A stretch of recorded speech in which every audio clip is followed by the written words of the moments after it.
Can you name a book?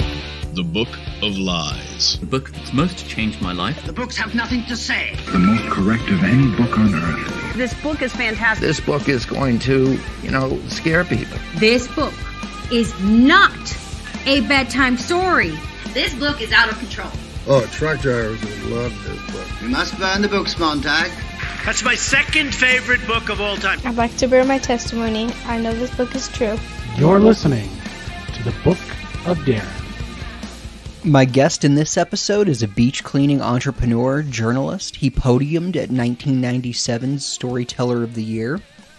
He's a published author, a student of the Ramtha School of Enlightenment, gardener, alien abductee, and D.B. Cooper expert, with many radio, TV, and film credits to his name.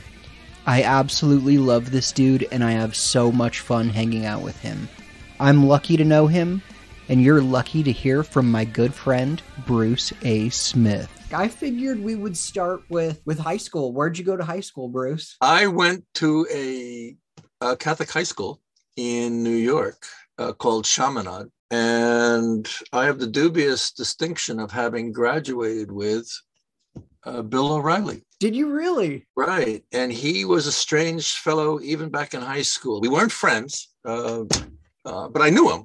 And he was already making a name for himself by senior year, by being beyond, well, first of all, he was the only conservative speaking publicly in the school. We both graduated in June of 1967. And my school was getting kind of liberalish and getting away from traditional norms of education by having lots of group discussions. Like we would turn, like one side of the classroom would turn its chairs to the middle and the other side would turn, and we'd have like a forum kind of thing. And there'd be mixing together of different kinds of classrooms. And that's where I met Bill, because he and I didn't take any classes together. We were in the same grade, but I never had any classes with him. He was in a different homeroom. He happened to be in the homeroom with one of my best friends, and everybody was, our classrooms, we were placed according to alphabets, alphabetical order. So being Smith, I was with all the S's. And in fact, the guy sitting next to me was John Smith, and guy behind him was Tom Smith. And in Bill O'Reilly's class, one of my best friends was Frank McPike. So the M's and the O's and the N's were all there. And there was one group discussion that was very disturbing. And another one of the kids from the M and N and O homeroom, and I forget his exact name, but his first name was Robert. Robert stunned me and the rest of the assembly by saying Hitler was a good leader and did some really great things for Germany. And went on, and everybody's like, and it went on to explain, he got the country organized, the trains were running on time, people were back to work, and he started a world war that killed 30 million people, but that's, that's later, And I came home and started talking to my mother about this guy, Bill, and he was the ringleader of this conservative, argumentative clique in the school. And my mother's words, I can hear them to this day. And she goes, that boy can't see the forest for the trees. I actually have some more respect for him now, knowing that he's been a lifelong believer and not, if you would have said, he was the most liberal guy back in high school, and, then I lose some respect for him. But is he on your Christmas card list? No, I'm not. And I'm not on his, so that's the way it is. These things happen. What was your first car? My first car? My first car was a 68 white VW Bug. That sounds about on brand for the time period. Yeah. My first wheels were a Honda 350 motorcycle. And I loved motorcycles so much that I thought I would never have a car. But, I got tired of riding in the rain. So. Do you miss the Bug? Are you nostalgic for it? No, because I have the equivalent currently. I have a 94 Camry that I call the Red Rocket because it is the fastest vehicle, the most aerodynamic, the smoothest and grooviest car I've ever driven. When I'm on the interstates, I have to consciously control myself not to do 80. I have to bring it back down to 70, which is still 10 miles over the speed limit. But, it's just so easy. And it's a remarkable piece of engineering. I don't know when you want to get into the woo-woo, but I talk to my car. I have an intimate relationship with my vehicle, and I consider it a magnificent creation, a sublime reflection of consciousness. I only talk to my car when it's broken, and then I don't have very nice things to say about it. And most of us, have that relationship too. But that's one of the advantages of being 72 years old, that I have a degree of evolution that I'm surfing along. And part of my evolution is developing a more complete relationship with my vehicle. What is a more complete relationship? What should I be doing to communicate with my friends. We're partners. We have a partnership. We have a respect for each other. We have an understanding of what I do and what the car does. I had a great experience in this interplay, this relationship, where I really feel that the car spoke to me in the way that cars would speak. Past August, I was scheduled to work helping set up for a car show at the Washington State Fairgrounds, which is run by the Good Guys. The Good Guys is an international car show consortium. My family went to the Good Guys show in Fort Collins here this last year. There you go. Well, I helped set up by looping the banners onto cyclone fences around to kind of build the ambiance. And it was hot. And I've been suffering from a malady that has been undiagnosed and has been undetermined, where I'm rapidly losing physical stamina. I feel okay until I have to go do something. And I thought I could work my way slowly back into some kind of physical strength. So I took this job. I figured, how tough could be stringing up banners on fencing? How tough could that be? Well, it was pretty tough. And what had happened on the day that I was scheduled to show up, my car wouldn't start. And I lifted the hood and putzed around, and I said, look, I talked to the car. I said, look, I gotta get to work. And I went back and it started right up. And I got to work. And my knowingness, the communication I got from the car is, got you to work, but I need help. This has got to be fixed. And I'll get you home, but you got to make arrangements. And it turned out that first day of working was beyond what I could handle. And so the car gave me an out. And I told my boss, I can't make it tomorrow to finish up on the banners because I got to take my car into the shop. And I ended up getting, I took it in and rested up and felt good, and ended up just getting a relay for $5.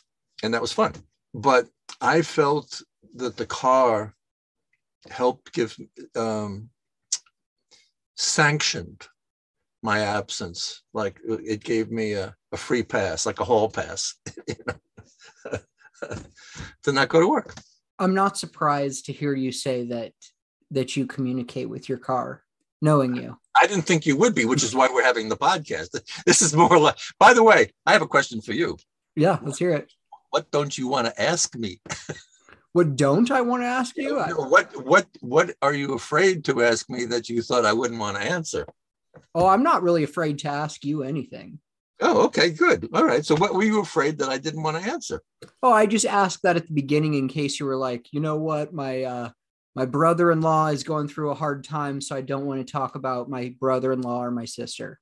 That kind of a thing. Not necessarily, hey, Darren, I don't want to talk to you about anything that happened prior to 1997 or something like that. Okay. You don't want to talk about my hair loss, alopecia? No, apparently it's not okay to talk about if you ask Will Smith. Well, I've been astonished that the world is so on this story, because when it happened, I'm going, what are those guys doing? You know, and looking back on it, the number of endless repeat, and you see Will Smith is actually laughing at the joke, and boy, his wife must have given him a dirty look, because he, you know, switched like that, and is up there slapping Chris Rock around. And there's a newscaster on NBC by the name of Joshua Jackson or Joshua Johnson, I forget what his name is, late night guy. He's begging people for comments. And I was thinking all day, there's nothing really I want to say. This is like such a strange thing. But I realized that the racial overtones are extraordinary. This is a black guy hitting a black guy and defending a black woman. And if you were to change one racial element, it probably wouldn't have happened. If it was a white, I mean, if Amy Schumer made the joke, Will Smith wouldn't have gone up and slapped her. You know, just switch out one white person in any of that, the dynamics would have been very changed. And I felt like I was outside of it and watching Black culture do its thing. The whole Academy Awards was a very Black experience, and so the slap occurred in that larger context. And I thought the next P. Diddy, I think he said, you know, hey Chris, hey, you know, hey Will, let's go work this out at the party, you know, between the family. We'll, you know, and it seemed like it was an internal family myth, you know, a kerfuffle. And it's like, that's my reaction. But the world is going crazy. It's like, oh my God. I think it's crazy. The idea that an actor sitting at the Academy Awards is roasted by a comedian, which happens every single year, especially if you're one of the uber famous people sitting in the front few rows, that you could just get up out of your seat and slap a comedian on stage, go back and sit in your seat, and then 10 minutes later win an award for Best Actor. I just think that's so crazy. I think he should have been escorted out of there the second he walked up on stage and hit him. Why do you say so? Why do you think he should have been escorted out? Because you can't just go up and hit a comedian for telling a joke. Even if you don't like the joke, you know, he signed up for this. If I go to a comedy club tomorrow and the comedian on stage makes a joke at my expense or even at my wife's expense, I'm not going to get up on the stage and assault that person. If I'm really that offended, I'll leave. But I know going in there, hey, we kind of signed up for this. We're here to laugh and have a good time. And also the fact that they're both in tuxedos makes it even crazier to me. Yeah, it's crazy. Yeah. To me, it seemed extraordinary and strange. But the more I think about it, it seems understandable. I don't think so. Tiffany Haddish applauded Will Smith. He said, it's about time a black man finally stood up for a black woman around here. And see me, that's the Black community talking about what it's like being in the Black community. And to me, that this whole context, you can't put, you know, if you can't, I think it's incorrect, or it's going to be inaccurate to say, well, if a comedian, if I was in a comedy club and a comedian made a joke about my wife, you know, no, you're a white guy. If you're a black guy in a black comedy club and everybody in the club is black, there's different rules. In the same way that black comedians can say the N-word with impunity and white guys don't even think twice about it. Different rules. That's just the way it is. Yeah, I guess you don't understand what you don't understand. But you're certainly in the majority. Most people are greatly offended by what Will Smith did. And part of it too is you just have a class of people that don't have to follow rules. Will Smith is just so famous that he could do whatever he wants without any punishment. If I'm at any awards show, not that I would be at one, but no one is going to let me get up on stage when I'm not allowed to in the first place. And they're definitely not going to let me get up on stage and assault a performer. That's you. Yeah. No, they wouldn't. They wouldn't let you. No, because I'm not Will Smith. No, you're not. Well, maybe one day I'll get there. The Academy Awards is a club. It's welcome to the country club. It's, we're letting the world take a peek at us. That's a good point. Yeah. Yeah. If something happened, and it's interesting. Club, I was thinking about why are actors and movies and TV celebrities? And it's like nobody respects politicians, so forget them. Book authors just write books. They're never in front of a camera, so forget them. Who else is going to have a national platform, be recognized by the public? Who else is in the public domain? It's Hollywood. It's what we got, and it's a unifying. Brings some kind of unity. I'm interested too in terms of the Black community. A lot of commentary that I heard today was the importance of hair from the speakers, who were all Black women that were talking, that I heard today. And it's like, wow, your hair is worth defending in a public format? You gotta be kidding me. Really? I said, whoa, okay.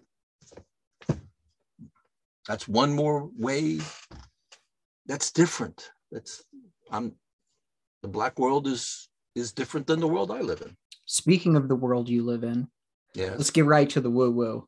Okay, let's go for it. Fasten your seatbelts. 1990, you enrolled in the Ramtha. Am I saying that correctly? Correct. Yeah. School of Enlightenment. Indeed, I did. Can you tell us about what that is, who that is, and what's going on there? Yeah. Well, Ramtha is I don't know who he is. I mean, I can tell you what he has said he is, but I don't know if what he's telling me is the truth. But I can tell you my observation and my sense of him. Ramtha is some kind of entity, spiritual entity, interdimensional entity, who channels through a woman by the name of J.Z. Knight. And J.Z. stands for Judith Zebra is her nickname, who lives in Yale, Washington. And the channeling experience that they manifest together is that his personality, his persona, and consciousness moves into her body, and her consciousness goes somewhere else. She just says, I go to the light. What's the light? I don't know what light, where it is. I don't know, And she stays there for a while and she comes back. When she comes back, she doesn't have any memory of anything going on, which she experiences as being very uncomfortable because she wants to learn what Ramtha was telling everybody that night. So it's like, tell me. So she has her own mixed response to being a channel. The money's good, which is good for her. But so anyway, Ramtha comes from somewhere and is in her body, and it's a wonderful experience because I find him to be pretty smart. In fact, he's the smartest guy I've ever been in his company, and myself excluded. No, he's smarter than you, and he's a worthy teacher, and he has a very masculine persona, and to see a 5'2" cute blonde woman walking around the stage with command presence and the presentation of a warrior. Ramtha, clearly, as soon as you see him, the first experience I had of Ramtha when he came out on the stage is that man knows how to command a million men in battle. He doesn't fuck around. And then when you see Jay-Z Knight as Jay-Z, when she's back in her own body, she's just a cutesy tootsy Blondie. She flips her hair, she's flirty, she works it, she's manipulative. she's a hot mess. She's a wreck. That's been my personal experience of her. She's not, I respect her greatly for running the school and for doing the channeling. But other than that, I'd be hard pressed to give her the time of day.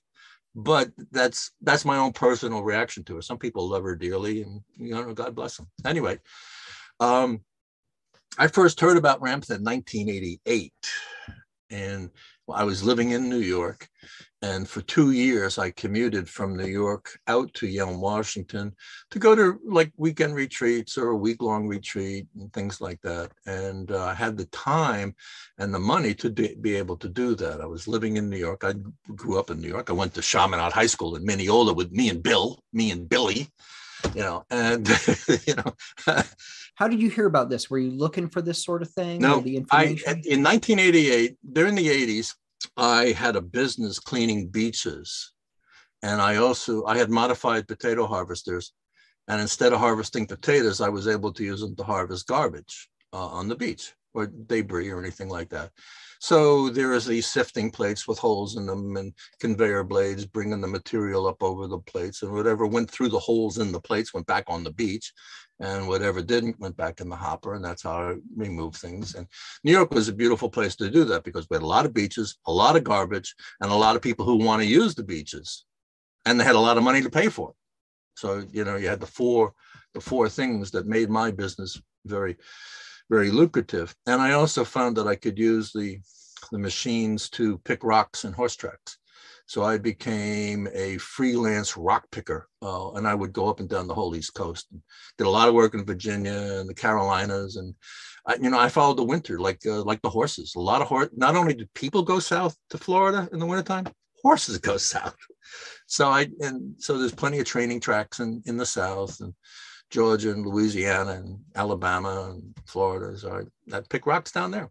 What were you using to pull the equipment? I used a pickup truck. I had a 1-ton dually Ford F-350. Beast of a machine. Oh, beautiful. 11 miles to the gallon, but did the job. So anyway, I commuted out, and on my 40th birthday in September of 1989, I made an announcement to the family. I said, I'm moving to Yale. And over the next few months, I worked out the details, and I was living with a woman, living with her for 14 years. And she was not comfortable at all with my whole move in this direction towards Ramtha and spirituality and unlimitedness and consciousness and healing yourself and mind over matter. And she could just see me getting crazier and crazier day by day. And it's like, what is he doing?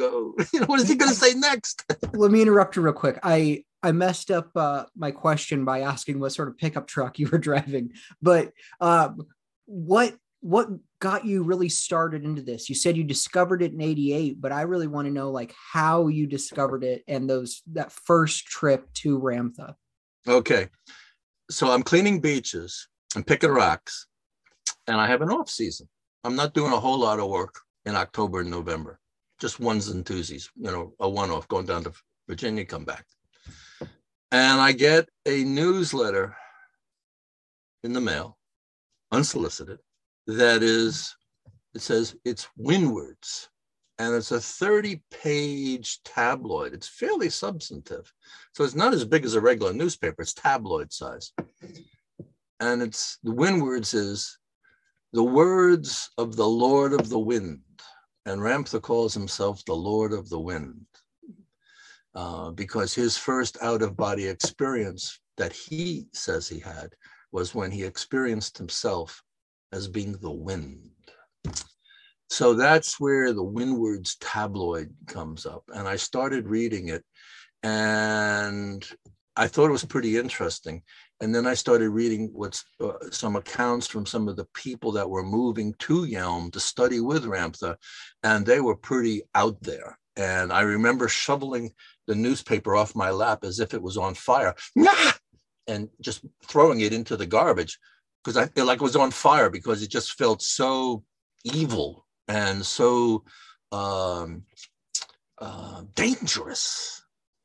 And about 20 or 30 minutes later, as if I was in a trance, I just got up from my desk and I walked out to the garbage and dusted off all the bacon grease and coffee grinds that were on it and cleaned it up and brought it back, and I read it. And I avoided the articles about people who were talking about the end of the world, end times, the politics of the country and of the world. And I just started reading about Ramtha. And what Ramtha had to say in that particular issue really resonated with me, and it had everything to do with the environment. And he started talking about earth changes, as he called them, the days to come. And his analysis of the state of the world, particularly in terms of climate change, was remarkable, comprehensive, and detailed. By 1988, through the beach cleaning, I had become radicalized in the environmental movement. And I was working very, very heavily in the environmental movement in New York, because that was the summer that we had the first medical waste wash-ups on the shores of New York. And I did a lot of investigation. I didn't do a lot of cleaning because nobody went to the beach. So the beaches didn't have to be cleaned. And picking up a syringe off a beach, the best way to pick up a syringe off a beach is with your fingers. And that's what was being done. And machines have a tendency to break things and push things into the sand and crush things and make a mess of things.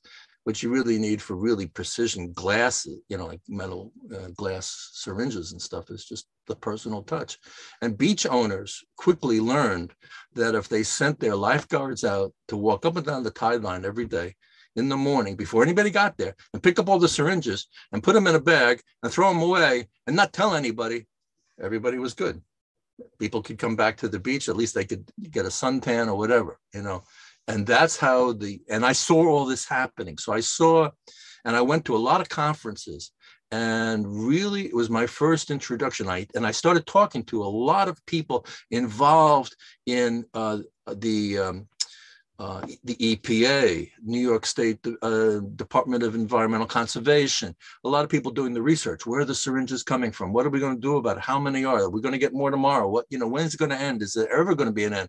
All this kind of stuff. And I found out that actually what was happening and was known at the grunt level in all of the agencies, that the syringes were placed in the water deliberately to sabotage criminal investigations. And it was an end run around the system by people who had access to a lot of medical waste, who could say to the prosecutors, you want to be able to go swimming? You're going to have to drop the lawsuit. And that's what was done. And it was all covered up. And that's when it was my first experience with governmental cover-up and media complicity, and becoming an investigative journalist. I didn't write about it then. I only wrote about it later, but it was my first experience about how the world really works, as they say. This is how it really is. And the Catholic Church was involved. And I believe that the medical waste crisis of 1988 in the metropolitan New York area was resolved probably in the chancellery of the Archbishop, of the Cardinal of the Diocese of New York City. And you had all the major players. You had all of them, all the mafia people involved, because all medical waste was being carted out by the mafia people. And I don't think it was the mafia dons or the mafia organizations, the truck drivers and things like that, doing it, because they were making 40 grand a garbage truck, picking up all the syringes in New York and all the medical waste in New York City and running it down to an incinerator, mass burn incinerator in South Carolina. It was probably some freelancers that were kind of making some money on the side, like with veterinarians and mom and pop shops and things like that, that would do emergent care kind of things. At any rate, that got me involved in the environment. I was really passionate about it. Ramtha comes along. He starts telling me about sea level rise, and I had already heard about sea level rise. I was because of all my environmental contacts, I knew that the water in New York Harbor was already a foot higher than it was in 1865, when the Union Navy was beginning to do surveys of the water so that they could build the forts to protect New York Harbor from the Confederates. And so in 1988, the waters in New York were already a foot higher. And as I went to more and more conferences and was talking about all of the stuff that I just mentioned, the cover-ups and the syringes and the garbages and my machines and how I did it, and the whole 9 yards about cleaning beaches, for me, the whole experience. I was sought after as a public speaker. So this was my first public speaking.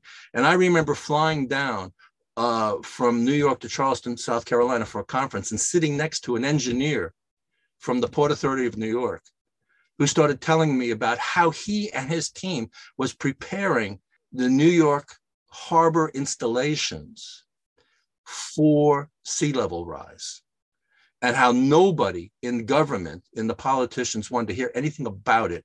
And he says, if we get a hurricane up the wazoo, we're going to have $1 billion worth of damage in 1988. It's going to wipe everything out because the surge, the tide, and everything like that. So we really had an advanced conversation about sea level rise and the nature of tornadoes.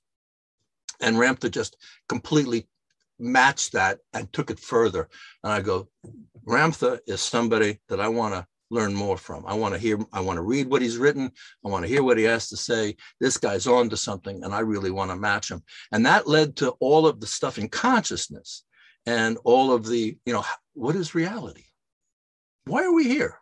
Where did we come from? Where are we going? Are we going back there, or are we going somewhere else? Who are we? How did we be who we are? What is the soul? What is the spirit? What is mind? Well, I was going, whoa, okay, this guy's got a lot to talk about. And the more that I heard, the more I got fascinated. And then I started going to some workshops and some conferences.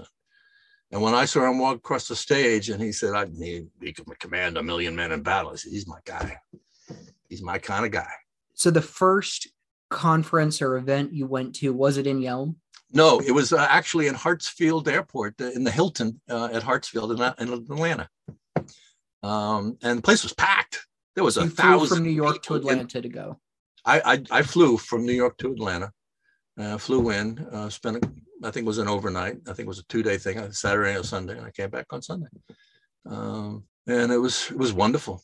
And at that conference, Ramtha taught us a technique, a meditative technique, and some basic theories about what to do with it all. And I found it revelatory. He calls it a consciousness and energy technique. He doesn't call it meditation. He says, I hate that word, because meditation implies quietude and emptying your mind. And he said, no. He says, I'm not about that at all. I mean, what I'm about is filling your mind, making your mind active. He's a man of doing, and I love that. I wasn't too much for the Buddhists and sitting on top of the mountaintop or anything like that. So this consciousness and energy, and it's very similar from what I hear when people describe some of the breath work that different kinds of breath work now are being developed for energizing your body, energizing your mind, really moving internal energies around and developing neurological, really it's stimulating and amplifying your neurological development and creating new synapses and all that. That's right up Ramtha's alley. So, and I was all for that. And I found it wonderful, and had enough physical sensations from it that, boy, there's something really going on. Sometimes my body would just go, I would have these unconscious physical responses. I said, man, something's going on. So it was more than just feeling good. It was a very for me, it was a very comprehensive experience. So I just wanted more of it. And to get more of it, I decided to go to Yale. And you said the reaction to your family was rough. Oh, it's like when I drove across. So I sold my business to my employees, and the woman who bought the primary owner who bought it had a bad knee, so she couldn't use the F-350 one-ton dually because it was stick shift. So I kept it, and I bought a trailer. I bought a big RV trailer, and that's where I was living when I left my family and started making the plans to go out to Yelm and to drive across country. I drove my F-350, and as I drove across the Hudson River and I'm on the George Washington Bridge, I looked in the rearview mirror and I realized there was nobody in my rearview mirror that wanted me to knock on their door, or give them a ring on the phone. After 40 years of living in Long Island, New York, everybody thought I was gone. He's gone to the dark side. He's joined the cult. He's just too out there. We always knew he was kind of out there, but he really went out there now. So, and that was important for me. I found that my experience of personal change, of personal evolution. If you want to make big changes in your life, you're probably going to have to go into isolation. Because the people who in your life have relationships with you, and the people who depend on you, and the people who expect you to be a certain way, they're going to kind of like, no, don't change too much. You know, and they're going to try to settle the waters. But if you want to really make big changes, you're going to have to go to the desert, be by yourself. When you showed up in Yelm, how many people were living there? Quite a few. Jay-Z, the events are held in a very large horse arena. And in fact, I knew the fellas who picked the rocks, who had the machines, who picked the rocks in Jay-Z's horse arena.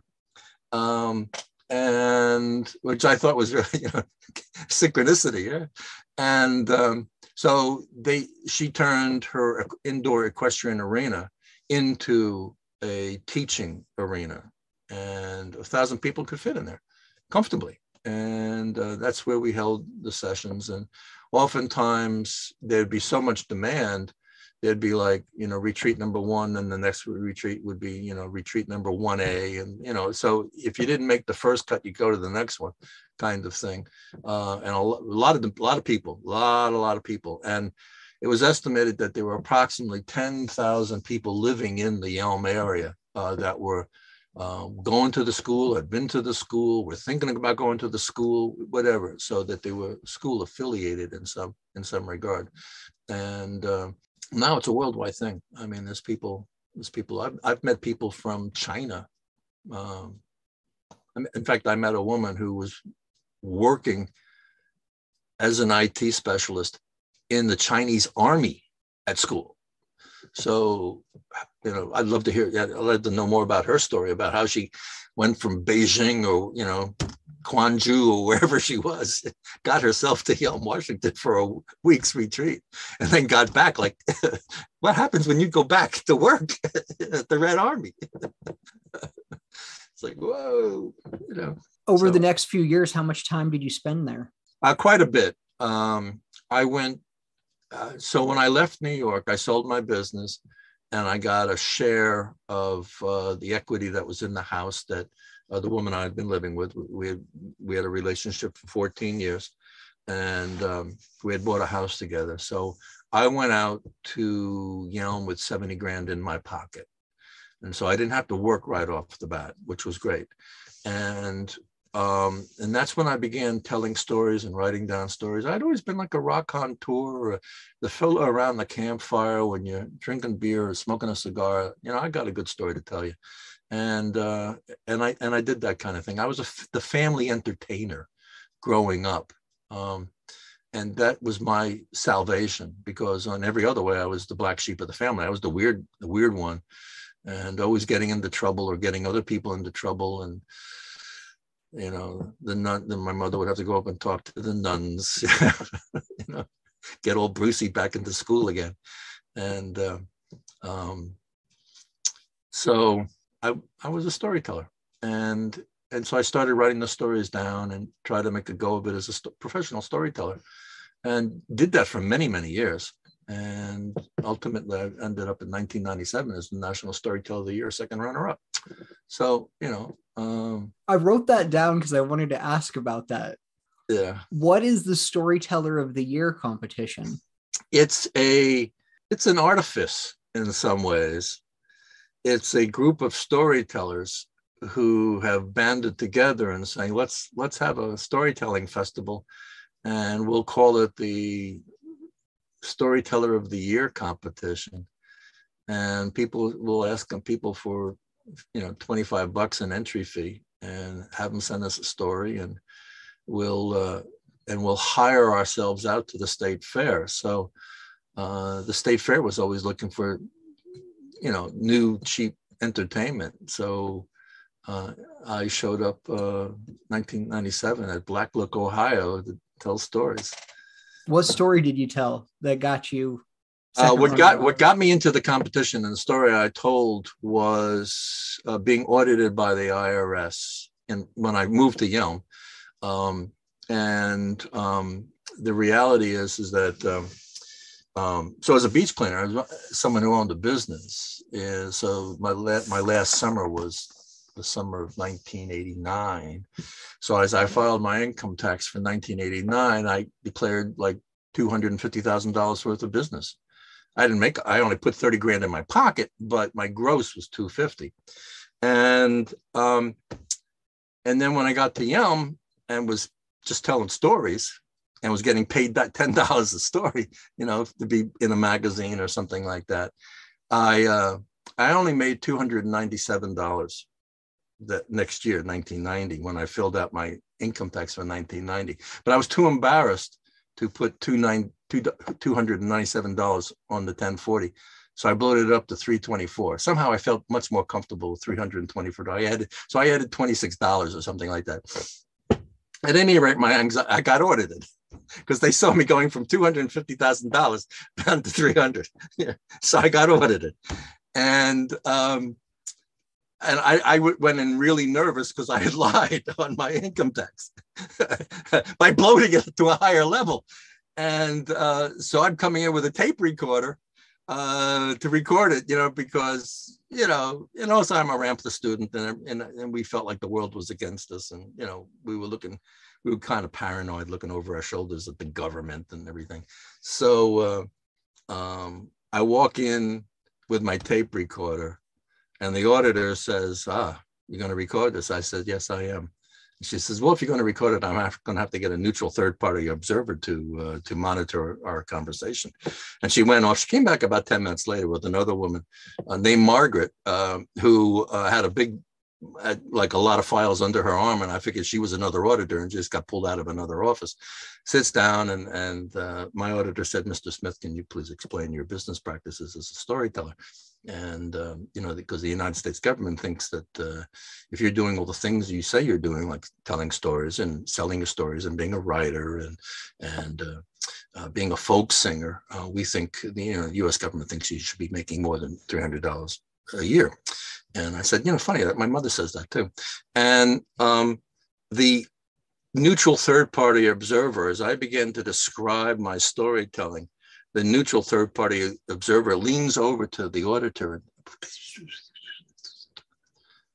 and then turns to me and says, excuse me, Mr. Smith, have you ever told stories at the Wolf Haven Wildlife Sanctuary? I said, oh, yeah, it's a great gig. I got paid $35 a night.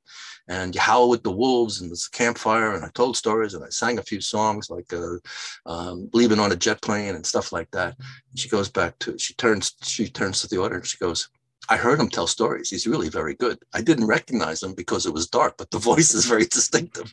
He really is a storyteller. And so they let me go. So I wrote a story about that. As I'm driving away from the IRS, I had a song, it said, and it goes, don't you give up your song, even though the night is long. You don't know who's listening and needs you to go on. Sometimes you give it a rest. Sometimes you give it your best. Sometimes there's a knock on the door. Sometimes you get ignored. And so I sent that off, and Black Lick, Ohio called me. So I said, okay, I'll be there. So I drove cross country to tell stories. Speaking of being a storyteller, when I was perusing your website, The Mountain News, for this interview, I found a story about you working a Dixie Chicks concert after they were, canceled. Yeah. And I thought reading it, I was like, this is so well written and such an interesting story. And of course, I know you. So when I'm reading it in your voice in my head.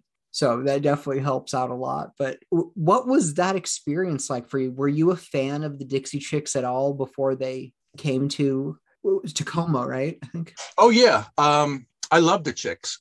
In fact, the reason I was working the show was at the Key Arena in Seattle. And this is like 2003-ish, something like that. I had already moved from Elm to Nashville, Tennessee, to work on my storytelling and my singing and my guitar playing, the whole package. I wanted to become a stage performer. I wanted to work on my career as a performer. And to pay the bills in Nashville, the only thing I could get was carpentry work. And I was not a very good carpenter at all. I was very lousy. In fact, my first boss says, "You call yourself a carpenter?" I says, "Look, if I don't call myself a carpenter, all you're going to do is give me a broom and tell me to sweep up. That's it." He says, "Yeah, all right." He says, "Well," he said, "Bruce, you don't know shit. But basically, there's one thing about you that I do like. If I tell you something to do, I know you're going to do it. And if I show you how to do it, I know you're going to learn. And you're going to stay with it. You're not going to walk away or, go off for a smoke break or anything like that." He says, "Yeah, I respect that. So I'm giving you some slack here." So, and so that all worked out. And I found that I could get a lot of work as a stagehand for the same kind of reasons. First of all, I could work certain venues and certain gigs because I didn't have any visible tattoos. Still don't. I don't have any tattoos. And I had reliable transportation. And I had a professional work ethic. In fact, the very first stagehand gig I got was to work on Al Gore's announcement for the presidential run in 2000. That was my very first gig, and I got the job because I had a car to get there, and the requirement was no visible tattoos, and so I got the job. So I was 50 feet away from Al Gore and Tipper and Social Secret Service and yada, yada, yada. So it was kind of exciting. And I loved being a stagehand. I loved working backstage.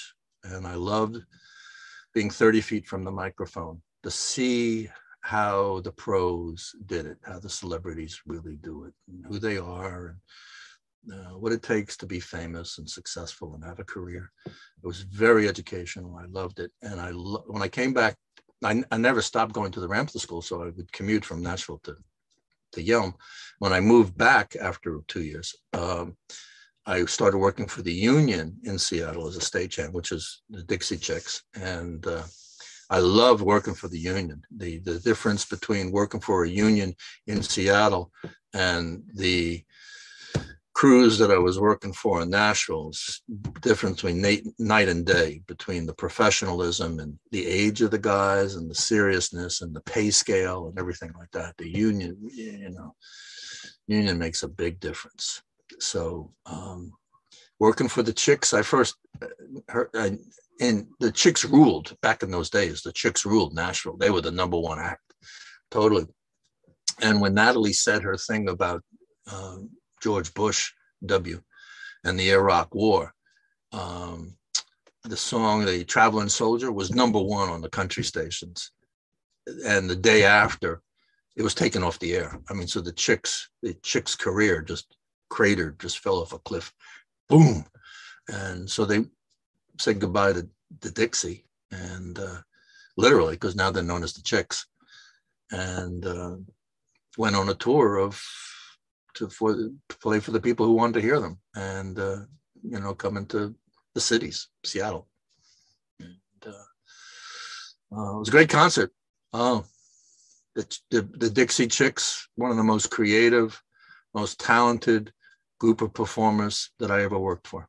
I remember this footage of on the news of like a steamroller rolling over a pile of like their CDs and merchandise.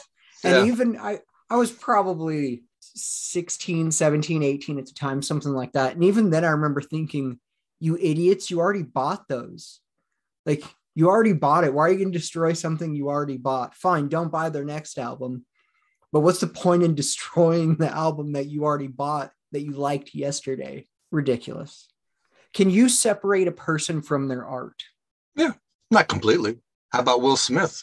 I'm still going to go see his movies if I want to. I still want to see King Richard. I haven't seen that yet, but yeah, I'm a big fan of a lot of Will Smith movies. It's not like now I'm going to tell you, you know what? I Am Legend actually sucks now. No, it's still a cool movie that I enjoy. I think it's ridiculous. I had a friend once, like Taylor Swift said something that he didn't agree with. And he was like, you know what, man, I'm never going to listen to her music anymore. And I was like, dude, if you are not going to listen to the music of someone because they're more liberal than you, you're not going to have that many choices in music. And I just think that's ridiculous. Like, I'm dancing if a Michael Jackson song comes on. I'll probably still sing I Believe I Could Fly by R. Kelly. I'm not like endorsing all the actions of that person by watching their movie or reading their book. Well, that's what you're describing is one element of what I see as a new aesthetic in the United States, in the world, where emotions, how you feel about something has become more important, and it's become critical to express it. And that's part of what Will Smith did last, Sunday night. The whole thing about, the insurrection and stealing the election, the big lie and all of this. I am surrounded by Trumpers and QAnon people and anti-vaxxers. I am really singular in my world that I move around in. And what my understanding is of what's going on is that all of these little triggers, like Taylor Swift saying something, and I'm not going to listen to her music anymore. There's some kind of triggering experience that resonates because of a deeper experience, and so it's not really important about whether the messenger RNA vaccines actually work or not, or dangerous. It's some kind of fear of the vaccines and the process that the vaccines were developed that triggers some other experience. So like, I'm not going to take that. Oh, Trump was behind it. Nah, forget that. Or they didn't test it they only tested it for 9 months. Are they crazy? I'm not going to put that in my arm. So that repulsion, that emotional response, I think comes from something very deep. Last summer, I was in a men's group, and all of the men in the group were all Ramtha students, and we're all 70-ish. And we've all been in the school for 30 years plus. And I got kicked out of the group over the vaccine issue because one of the guys was not vaccinated. And I exploded. I went off on him, which was unfair. And as I tried to process that for myself, I began to realize from all the things that he had told me about himself, either in the group or privately, or the emails and the conversations, the coffee chats we'd had, hanging out at campfires at his house and things like that, I realized that his way of processing events in the world had triggered for him a feeling that he needed to protect his world, his people. And he was very much identifying with Nazi Germany and the Jews of Nazi Germany, that for him, he was living emotionally in Berlin 1933, and that he saw all of the suppression of fringe sciences, like a lot of the doctors that were speaking up against the vaccines. He saw that as the equivalent of the book burnings of Nazi Germany in the 1930s. And so that he wanted to protect the Jews of today, and not just religiously, but in terms of a mindset, of a perspective that they had, that they were vulnerable and were targeted by the elites, by the know-it-alls and the snotty people of the world who are running the CDC and all the biolabs. So you don't blame cancel culture necessarily. It's just people wanting to speak out emotionally on something. It's not that I wouldn't say that I don't blame cancel culture. I think there's a lot of cancellation going on. I think there's a lot of disdain. I see it in myself. I come from an upper middle class family, upper class neighborhood in New York, well-trained, well-educated. I'm a professional. And I know that when I work, I could see it as a stagehand, working in Nashville. I'd be working with guys who are coming right out of rehab or just, they're on probation on a drug bust.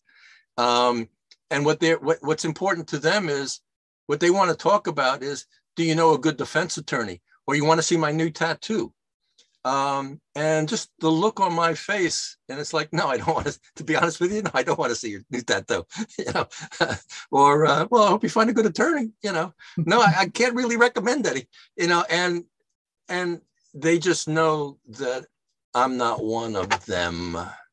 And so I could see, I think that kind of snobbery at the very least continues. The blindness when I go to conferences for newspaper journalists. Oh, I remember back in 2016. I was in a room in Seattle.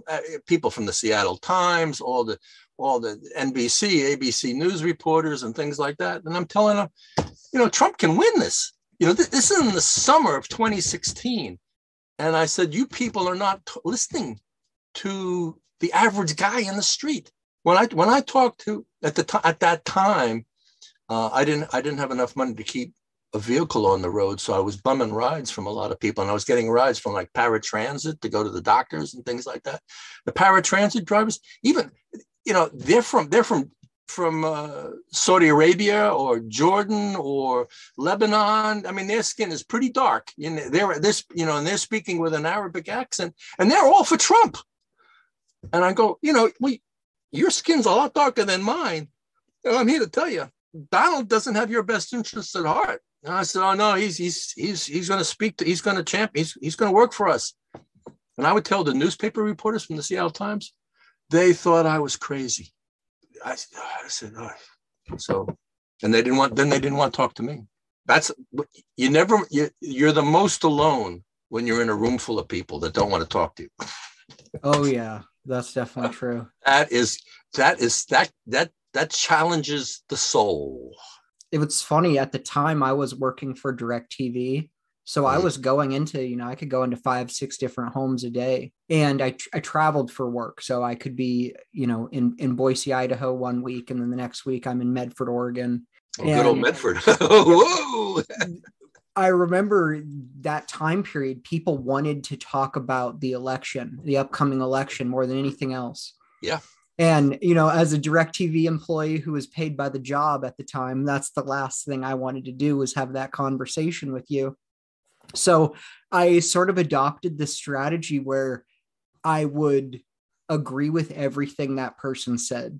So I would go into one house and a guy would be like, hey, so are you going for Trump or Hillary? And I'm like, oh, I'm not really sure. And then I'd talk to him for a second to get the vibe like, oh, he's going for Hillary. So then I would just start bashing Trump. And he would be like, oh, yeah, you're the man. I love you. You know it all. And the next house I'd go there and, some lady would ask me the same question. Oh, the upcoming election, blah, blah, blah. And I could tell, I think she's going for Trump. So I would just start bashing Hillary.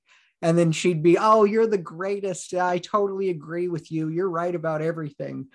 And I'm just repeating what you're saying to me. Which is what she wanted.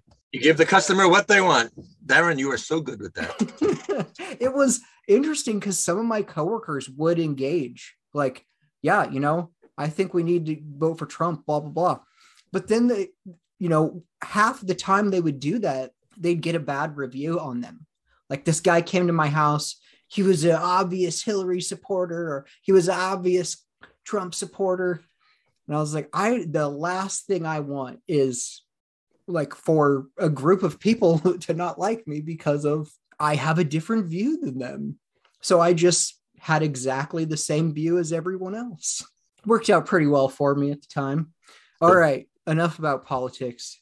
The democratization of media, is that good or bad? Anyone can have a podcast now. Any dummy could have two of them now, even. Look at me. Anyone can have a YouTube channel. YouTube is everywhere. It's not like you're given an opportunity to be on your local public broadcast channel that, maybe some people in the local area happen to tune into. You could make a product and put it out, and almost everyone in the world can consume that. Is that good or bad? Oh, boy. It's almost irrelevant whether I think it's good or bad, but I'll say something. That's the world we live in, where people need affirmation. So they're going to find the news or the information, the Facebook post, the Twitter or blast or whatever that resonates. Resonation is critical. The bigger issue I have is disinformation and misinformation and propaganda. And everything is all related. But the question is, how do you protect the public? How do you protect the public from themselves? Which is an elitist thing to say. And a lot of people are influenced by propaganda. I'm astonished at the number of people that I've heard in news broadcasts from Ukraine, who are talking to a family member, talking to their mother back in Moscow. Now the kid is in Odessa or Kiev or something, and they have the phone right there, and it's being translated. And Mom, my house just got blown up. The Russians just blew up my house with a missile. And the mother saying, no, it wasn't the Russians. It had to have been the Ukrainians. I said, Mom, I'm telling you, it was the Russians. The tanks are right out there. I saw the tanks. And I said, no, we're being told that it's the Nazis that are, we're going in to denazify the country. And the amount of brainwashing, the amount of conditioning that people have is incredible. A lot of Russians have a profound need to believe in Vladimir Putin.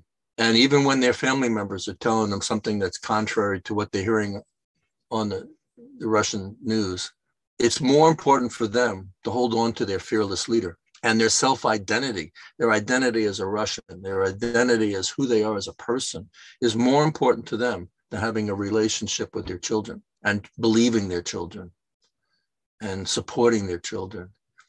And there's a lot of that going on. The woman that I talked about, who asked me, are there any topics that I shouldn't ask you about tomorrow, is a fanatic for telling her family members the truth of everything as she knows it. And her family members can't stand her. They hate her guts because she's always ramming some theory down their throats. Drinking your urine will cure your breast cancer. Mom, that's crazy, to the point where she's totally isolated now. None of her family want to talk to her. That kind of fanaticism, she's not alone. There's a lot of people like that. And I see it in the Ramtha School. Jay-Z Knight is publicly calling for a civil war. I mean, she's ready to grab her guns and put on her camo gear and, quote, go where I'm needed. And she wants the militia to reinstate Donald Trump as president and stuff like that. And she's publicly calling for this. And it's like, what happened to the School of Enlightenment? So I haven't. So at this point, I don't buy anything from RSE. I don't want to give another dime to Jay-Z. She just turns around and gives it to Trump for something. She gave Trump $50,000 in his election last time around. She sent $10,000 to Steve Bannon to go build the wall. So I don't want to give Jay-Z any of my money. So and I haven't gone. For me, I've been associated with the Ramtha School for 30 years, but only the first 20 was I an active student. And for me, I went through a transformative period about 10 years ago, and I'm still going through it. And that is basically standing on my own 2 feet, learning what I've learned about mindfulness, about being unlimited. I call it the process of becoming God realized, and of integrating everything that I learned from Ramtha in my life. And I haven't gone to any events in several years, and I was not active for the past. I wouldn't say that I was active at school for the past 10.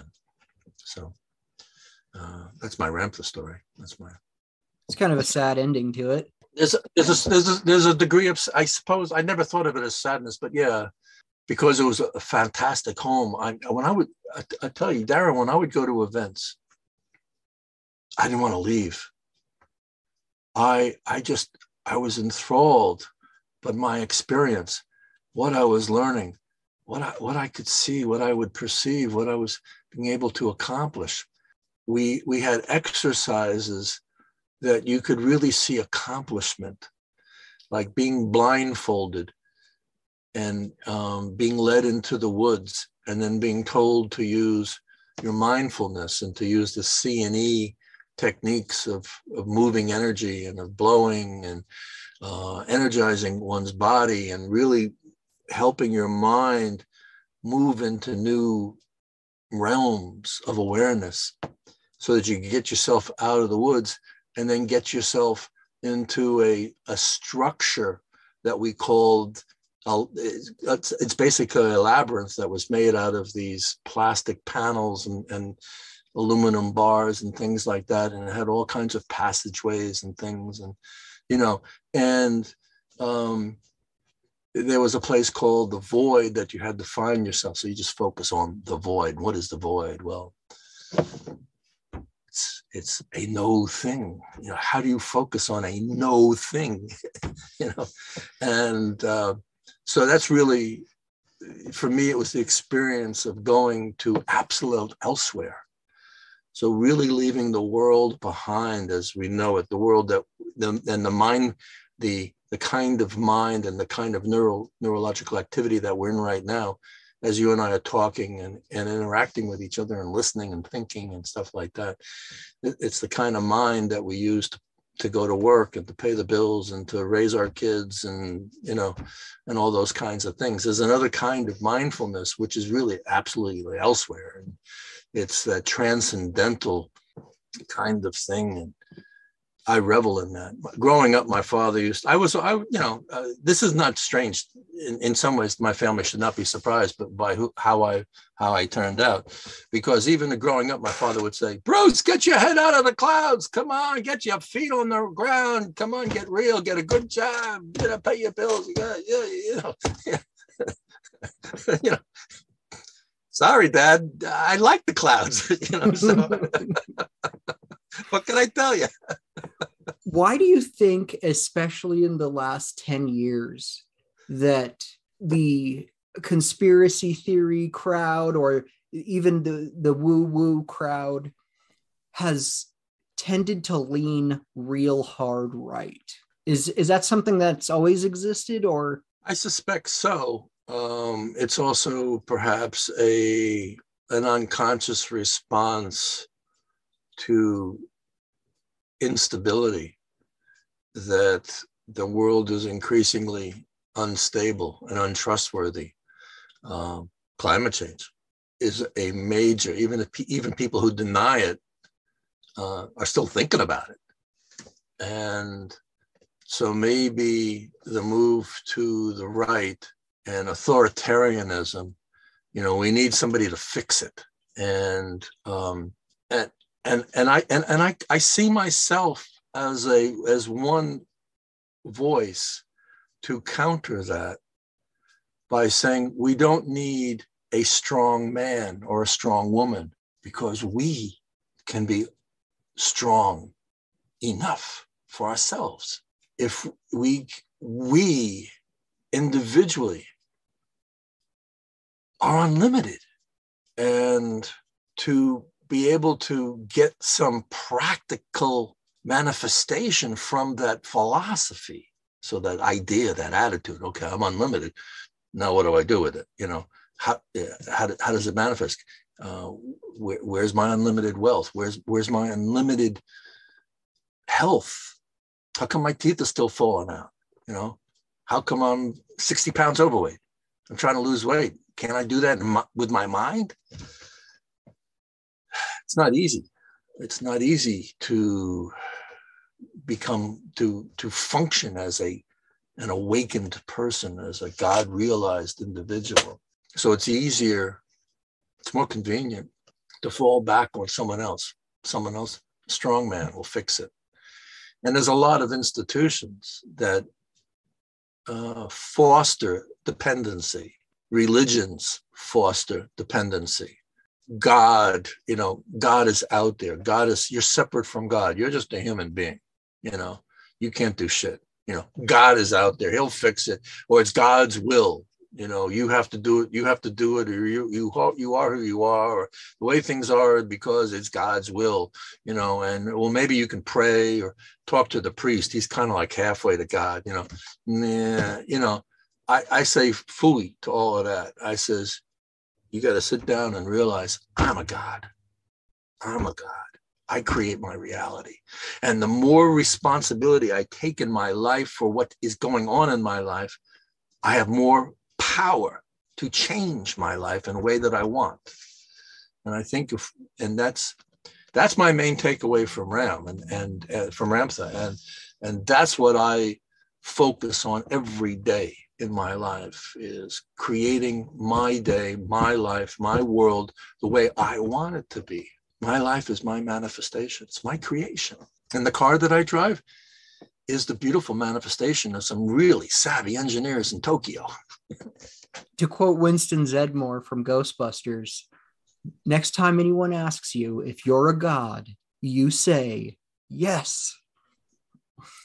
All right, Bruce, what happens when we die? Do we die? What dies? It's interesting you should ask, because I'm going to go see my 97-year-old mother in a couple of weeks and back in New York and take care of her for a few months, swap out with my sister. And death is a topic that we talk about in my family. Finally, my mother says, I'm not afraid of dying. I'm just wondering what happens next. And so we're talking about what happens next. In short, I don't think there's any death. What does die is the body, but consciousness doesn't die. And certainly religions foster the notion that there's elements within us that are vital and critical, that do not die, that are eternal. The soul, the spirit. Well, I say, yeah, whatever they are, and I'm not exactly sure what they are, but consciousness seems to be the overarching element of our beingness, and that does not die. And I believe has never died and has always been. And that the body that we have is just the current manifestation for certain kinds of experiences, that we have these bodies in this realm, in this planet, to be able to have all the experiences of life, to smell and to taste and to love and to whistle and make songs and tell jokes and make love and to make war and to kill people and to understand what passion is all about, and hatred and revenge and all of these dynamics of life. You come to this place. This is a school for learning the nitty-gritty of what life can be like. And after 80, 90 years worth of schooling, your body's worn out and say, all right, I need a vacation. And so then the body goes in the ground. But what doesn't go in the ground is spirit and consciousness, and it goes elsewhere. and what is heaven? So the question is, well, when we leave our body and we go elsewhere, what is elsewhere? What does it look like? And I think heaven, I think the afterlife is vastly complex and comprehensive. And I think there's all kinds of experiences in the afterlife, in heaven. I don't believe in hell at all. I don't believe in the devil. And I think that, as I was describing to my mother, one of the most beautiful experience that my mother ever had in her life was when she went to college. She went to Smith College, and they don't have sororities at Smith College. They have houses and small groups. It's like little tiny miniature communes. And she lived with 16 women in a house called the Tenney House. And it was really a family to her. This is during World War II. She grew up in a working class, busted up family in Worcester, Massachusetts, working in the coal yards, the steel yards and stuff like that. And during the Depression and all that. So she really found a home and a sisterhood with these Tenney girls. And they maintained friendships their entire lives. And I said, Mom, I kind of think when you die, you're going to go to like a Tenney house in the sky. I think you're going to meet some friends. You're going to meet the girls. It's going to be nice. It's going to be warm. It's going to be comfy, cozy. Dad will be there. Maybe you'll see your sister. I don't know, maybe not, because they fought all their entire life. My aunt and my mother, they just, So, and that's one element, and a lot of mediums. Like I love the Long Island Medium TV show. I stream that. Teresa, I can't get enough of Teresa Caputo, and Teresa really talks about this. How in the afterlife there are familiar faces. There are family members who are, come on over. They put your arm around you and let me show you around the place. Let me introduce you to people. And I think that's one element of heaven. That's one element of the afterlife. But I think there are more. And I think there's one fascinating book called The Afterlife of Billy Three Fingers, written by a woman in Sag Harbor, and she actively channeled her brother Billy Three Fingers, who was a drug dealer. And the best part of the book for me is that he began to describe to her his evolution in heaven as he went through different levels and realms in the afterlife. And he became increasingly, he was very chatty initially. And as he said, as I learn about myself and as I forgive myself and accept myself and I know more about myself, he said, I'm moving to new realms and I'm meeting new spirits and I'm having new insights and my growth continues, my evolution continues. And it got to the point, the last chapter of the book says, sis, I'm not going to be able to channel with you anymore because I'm leaving all that I am right now that can talk to you. And what comes with me to my next step is not going to be able to communicate with you. I'm going to a place beyond words, beyond forming those kinds of thoughts that can link words together into sentences. He said, my experiences are going to be much more sublime than that. He said, it's been nice knowing you. See you around, kiddo. Great book. Afterlife of Billy Three Fingers? Correct. I think that's the title. Yeah. Seems to have a similar plot line to Albert Brooks' Defending Your Life. Have you seen that? You mean the movie? Yeah. With Meryl Streep where she's eating all the pasta she can eat? Yes. Yeah. I love that movie. Yeah. That's a great movie. It's one of my mom's favorites. I like your mom. She has good taste in movies. All right, let me talk to you about psychics. You mentioned Teresa Caputo. Am I saying her last name right? Yeah, Long Island Medium. And then there was John Oliver also. Not John Oliver, John Edwards. I heard you mention that in one of your podcasts. You're talking to Scott Fuller? Yes. Yeah, I don't know who John Edwards is. He used to do a TV show where there was an audience. My mom used to watch it when I was little. It was probably mid to late 90s. And there was a crowd of people and he would just go like, I'm getting Michael, and then someone would raise their hand. My uncle's name is Michael and he died. And then he would start communicating with the dead. But I just feel like those people are ripping off people who are desperate to talk to a loved one. Well, they may be. My experience with psychic abilities, and this is like hooks up right with remote viewing, is how do you do it, and how do you do it well, and how do you know when you're off? And it's like, well, maybe it wasn't Michael, maybe it was Michaela, you know. And Teresa Caputo, to her credit, talks about this a little bit in her shows. And for her, it's a lot like reading the tea leaves. And she said the people that she interacts with are kind of like shadows, and there are symbols. And she's learned over the years what certain symbols mean that kind of come up in her mind's eye. It's like telepathy in a way, like a visual telepathy. And that's what the remote viewing is. And that's what I write about in my D.B. Cooper book. When I tried to remote view the D.B. Cooper skyjacking, did I get anything right? I don't know.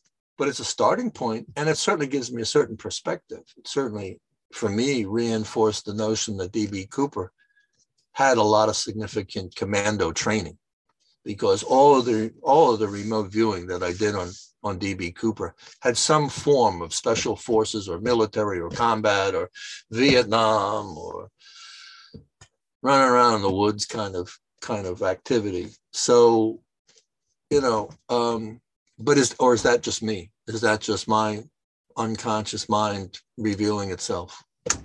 I don't know. Something's up, because when I did the remote viewing, it was painful and exhausting, and I was nauseous, and my head throbbed, and I was out of it for the rest of the day. So something's up. And it got to the point where I could not continue my remote viewing by myself. I needed help. And I asked another Ramtha student to come in and do some like remote viewing. She's a trained hypnotherapist, and she was leading me in remote viewing-esque guided imagery experiences. It was very comparable. And I thought it was very much linked into the whole remote viewing concept. And so I wrote about it. I thought it was legit. But a lot of people have needs. One of the things that surprises me with Teresa Caputo is how needy her clients are, how emotionally distraught they are. I wasn't there when he died. I spent every day in his hospital room. But as soon as I stepped out to get a bologna sandwich, he died. Oh, how can you beat yourself up like that? And do people take advantage of that? I'm sure. I mean, this guy, John Edwards, I don't know. He didn't satisfy you and your criteria for judging him, whether he's legit or not. Teresa Caputo has plenty of her own detractors. And you want to read bad stuff about her, there's plenty of it on the internet. But what I see in action, and in fact, I have written an email. I just wrote an email to Teresa Caputo a week ago. I said, look, my mother is ready for a session with you. She's 97. She knows she's going to die sometime soon. She wants to know what's next. And I'm telling her about the Tenney house and the girls, and maybe dad will be there, you know, and family, the deceased, you know, some of the ancestors and things like that. And, you know, but, you know, my mom doesn't believe anything I say. So, you know, especially if she hears it from you, Teresa, you know, she'll know it's right. You know, because you're the expert. Me, I'm just her son. I mean, what do I know? You know. How do you get into remote viewing? How do I do it? Well, I can tell you what I do. And I can tell you what the Army does in its remote viewing sessions, that as they're described, and there's a whole bunch of books from the Army people. Joseph McMonigal has written a ton of books on it, and Dave Morehouse, Psychic Warrior, full description on all that. And what I do is basically, it's a form of controlled meditation. What you're doing is you are inducing, it's a self-induced trance. Now, the Army, in their remote viewing project, which I think is they called the Stargate program, God knows what they call it now, but when McMonigal and Morehouse were in the Stargate program back in the 80s and 90s, they had a coach who would be with them. And first of all, you need dedicated time. So no more phone calls, not going to go to work, not going to put the kids to bed, just open-ended time. This is my time. I'm going to remote view. Now, the Stargate people would be lying down in a big lazy boy. So they're nice and comfy with microphones all around them and things so that they can describe things and speak. And then a pad on a riser that they just have to draw on it. They don't have to hold the paper or anything like that. Whereas what I would do is I would sit in what I call the campfire position, where I'm sitting on my ass and folding my legs in front of me. And typically I would have some sleep blinders over my eyes in case there's any light or anything like that. Definitely no sounds, no noise. It's quiet. There's no road noise. That's one of the reasons I live in the woods. I want to be away from traffic and noises and planes flying overhead and screaming neighbors and the barking dogs and all of that. No, they can't have any of that. And gotta be quiet. And it takes me a while of taking some deep breaths and using the Seene breathing techniques that Ramtha taught me, kind of move into that other state of mind. And then it's like with D.B. Cooper, I would focus on certain things. I would focus on the airplane. I would focus on D.B. Cooper's face. I would focus on Tina. What's Tina doing? Is she sitting next to him? Is she walking around? In one remote viewing session, I focused on Ralph Himmelsbach. Does he have any files? Did he hold on to any evidence? I mean, there's all the rumors. I would check it, whatever, things like that. I started one session by focusing on Ted Braden's face, the pictures. It's like, okay, Teddy boy, tell me what's going on, and it would unfold from there. And if I would get distracted and saying, boy, I could go for a beer right now. It's like, oh no, I'm getting a little distracted. I got to come back. So I'd refocus on Ted Braden's face or Ralph Himmelsbach's basement or his file cabinets or something like that. And so that's how I did it. And to the degree that I'm able to accomplish anything, that's how I started. And so I think remote viewing is an advanced skill. And I would encourage you, if you want to learn how to become a remote viewer, there are people who will teach you how to do it. There's one fellow by the name of, I think his name is Stephen Smith. There's a couple of people on the internet that I've seen. And I reached out to them. I said, hey, you ever do any pro bono work? How about let's investigate D.B. Cooper, and I've never heard back from them. So my experience in the realm of the woo-woo, it is best to have a teacher, because once you leave the realm of the known and you start going into the unknown, it gets scary. And the potential for fear and anxiety and of unpleasant experiences there's potential for that. And I would see, and in the Ramtha School, which I consider to be a pretty secure and safe environment, there were times I was scared shitless about, oh my God, like when I'm out in the woods wandering around, oh my God, what happens if I trip and fall? There's nobody out here. I could die out here, And it's like, no, Ramtha will not let me die, And he would have watchers, he would have guards watching us who are not participating, who would be out there to make sure that we would be safe and secure. And I know that psychologically, a lot of people had difficulty handling the changes that they were experiencing in their lives.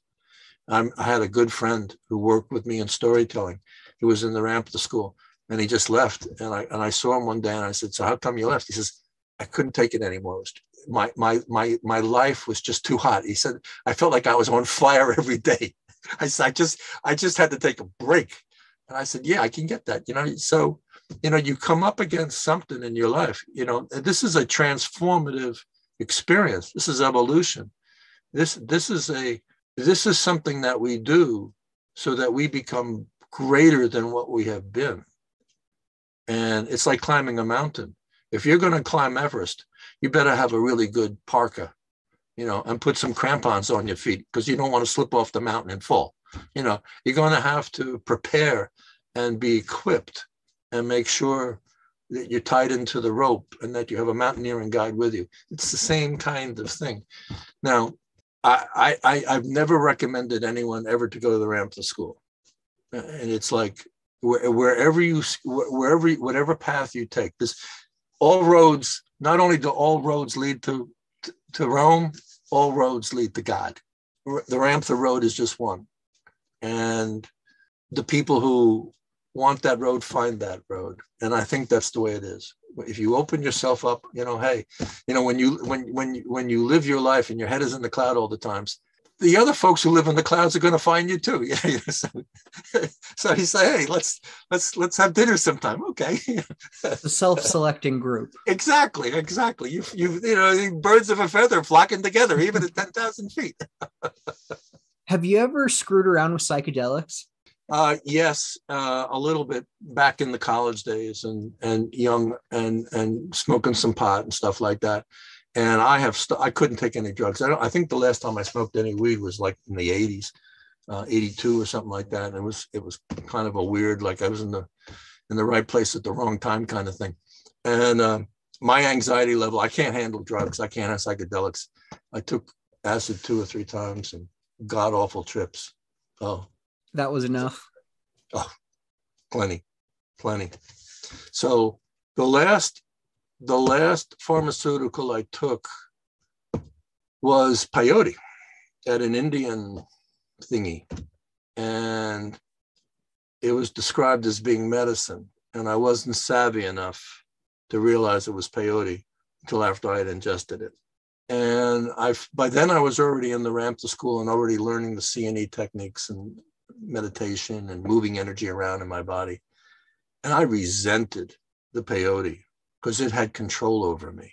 It had control over my mind and my body. I didn't like that. And it was real clear to me, never again. I'm going to get wise, I'm going to wisen up, be smart, take control of everything. And because I don't need it, because I can go to absolute elsewhere without the pharmaceuticals. And I found that was pretty true with most Ramtha students. Very little drug use in the Ramtha School.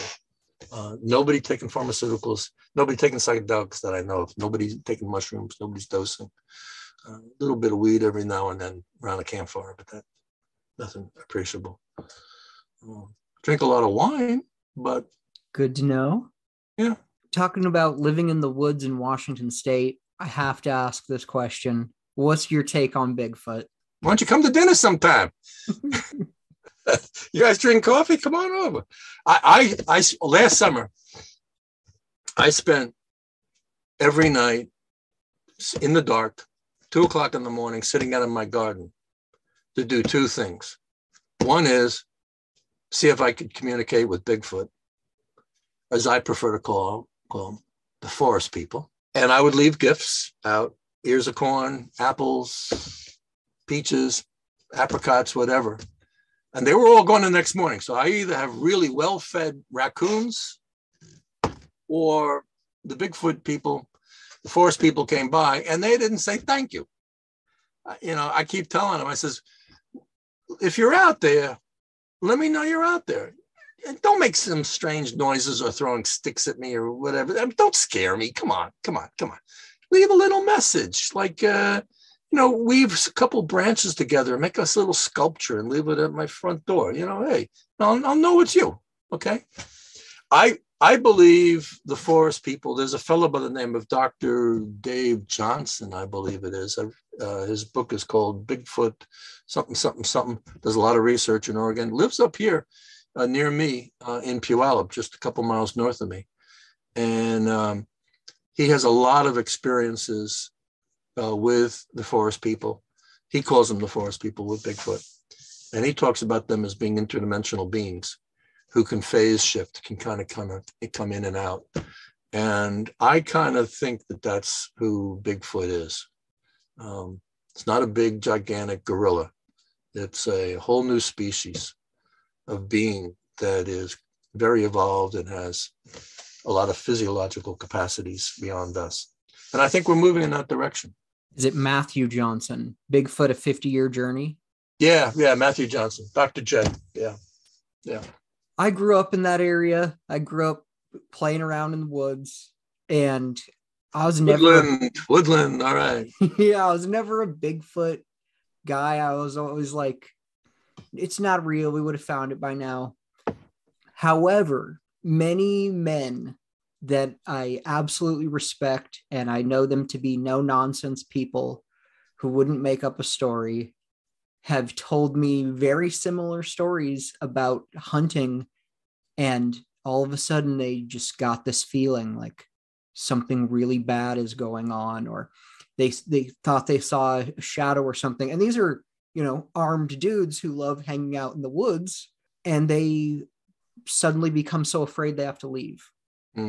And so I don't know, that one is tough for me to say Bigfoot's not real. But then there are all these stories from people I really respect that don't match with my personal belief. I sort of feel the same way about ghosts. I've had family members tell me that they have ghost encounter stories. And I remember one conversation, they could tell like I wasn't super into their story. And they said, "You don't believe me?" And I said, "I believe you believe this." And she was like, "That's really rude." And I wish I would have handled it differently now. I mean, it's not like that was the end of our relationship or anything, but how do you handle that if you don't believe in ghosts, but someone you love tells you, "Hey, I saw a ghost"? So you want some marital counseling? No, it's not my wife. Right. Well, it's like anything, it's you're going to have to find a way to, what's more important, your beliefs or your relationship? I believe in ghosts. I've seen ghosts. I'm coming out with a collection of stories. In fact, I've got an agent, and I'm putting something together and something good. So I'll have this book, and the collection of stories, and it has the Dixie Chicks story in it. It's 50 different stories from my life. Most of them I've told around the campfire or from a stage at a microphone or something like that. But the title of the book is Stories from the Journey, Becoming God Realized. And each story, I feel, reveals something about me in terms of my evolution and how I became a man, how mature, and the mistakes that I've made, and how I forgave myself, how I resolved things, how I made restitution, or whatever, the evolution to become greater than what I've been, and or what I have still yet to accomplish. And what was the point of all of this? Oh, ghosts. Ghosts, yeah. Yeah. And so some of my stories have to deal with my encounter with ghosts or beings or interdimensional energy figures. I've had a lot. And you talk to anybody in the Ramtha School who's been around for a while, a lot of very similar experience, a lot of interdimensional encounters with the most prevalent is what we call glitter. And we would do a meditative exercise of walking. And what I do is I would walk up and down my driveway late at night And I would be doing my C&E breathing, moving energy exercises. And I would get into a trance where I could actually walk at the same time. And I'd be focused on something like the telephone pole across the street or something as I'm walking down the driveway. And I would be surrounded by this cloud of shimmering lights. And we call it glitter, and it's the best way to call it. It's like little tiny electrodes that just beep, beep, come in and out of, they're lit, then they're off, and just a whole cloud of it, millions of them. And I describe a lot of my interdimensional experiences, and it culminated around 2003, 2005, and that was a turning point in my life. And ironically, shortly thereafter, I left the Ramtha School, and I left because I was running out of money. I couldn't afford to go to any more classes, any more retreats, and my health was falling apart. My health was terrible. My teeth were falling out. I needed a dentist I couldn't afford. My life was just, I was running on empty.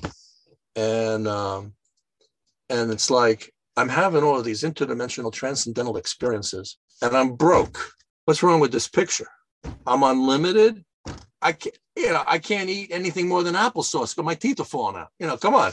This is the incongruity was obvious. And it's like, I need to get my life together. And I need to get my head out of the clouds. I need to get my feet on my ground. Dad, you were right. at least that's what I need to do now.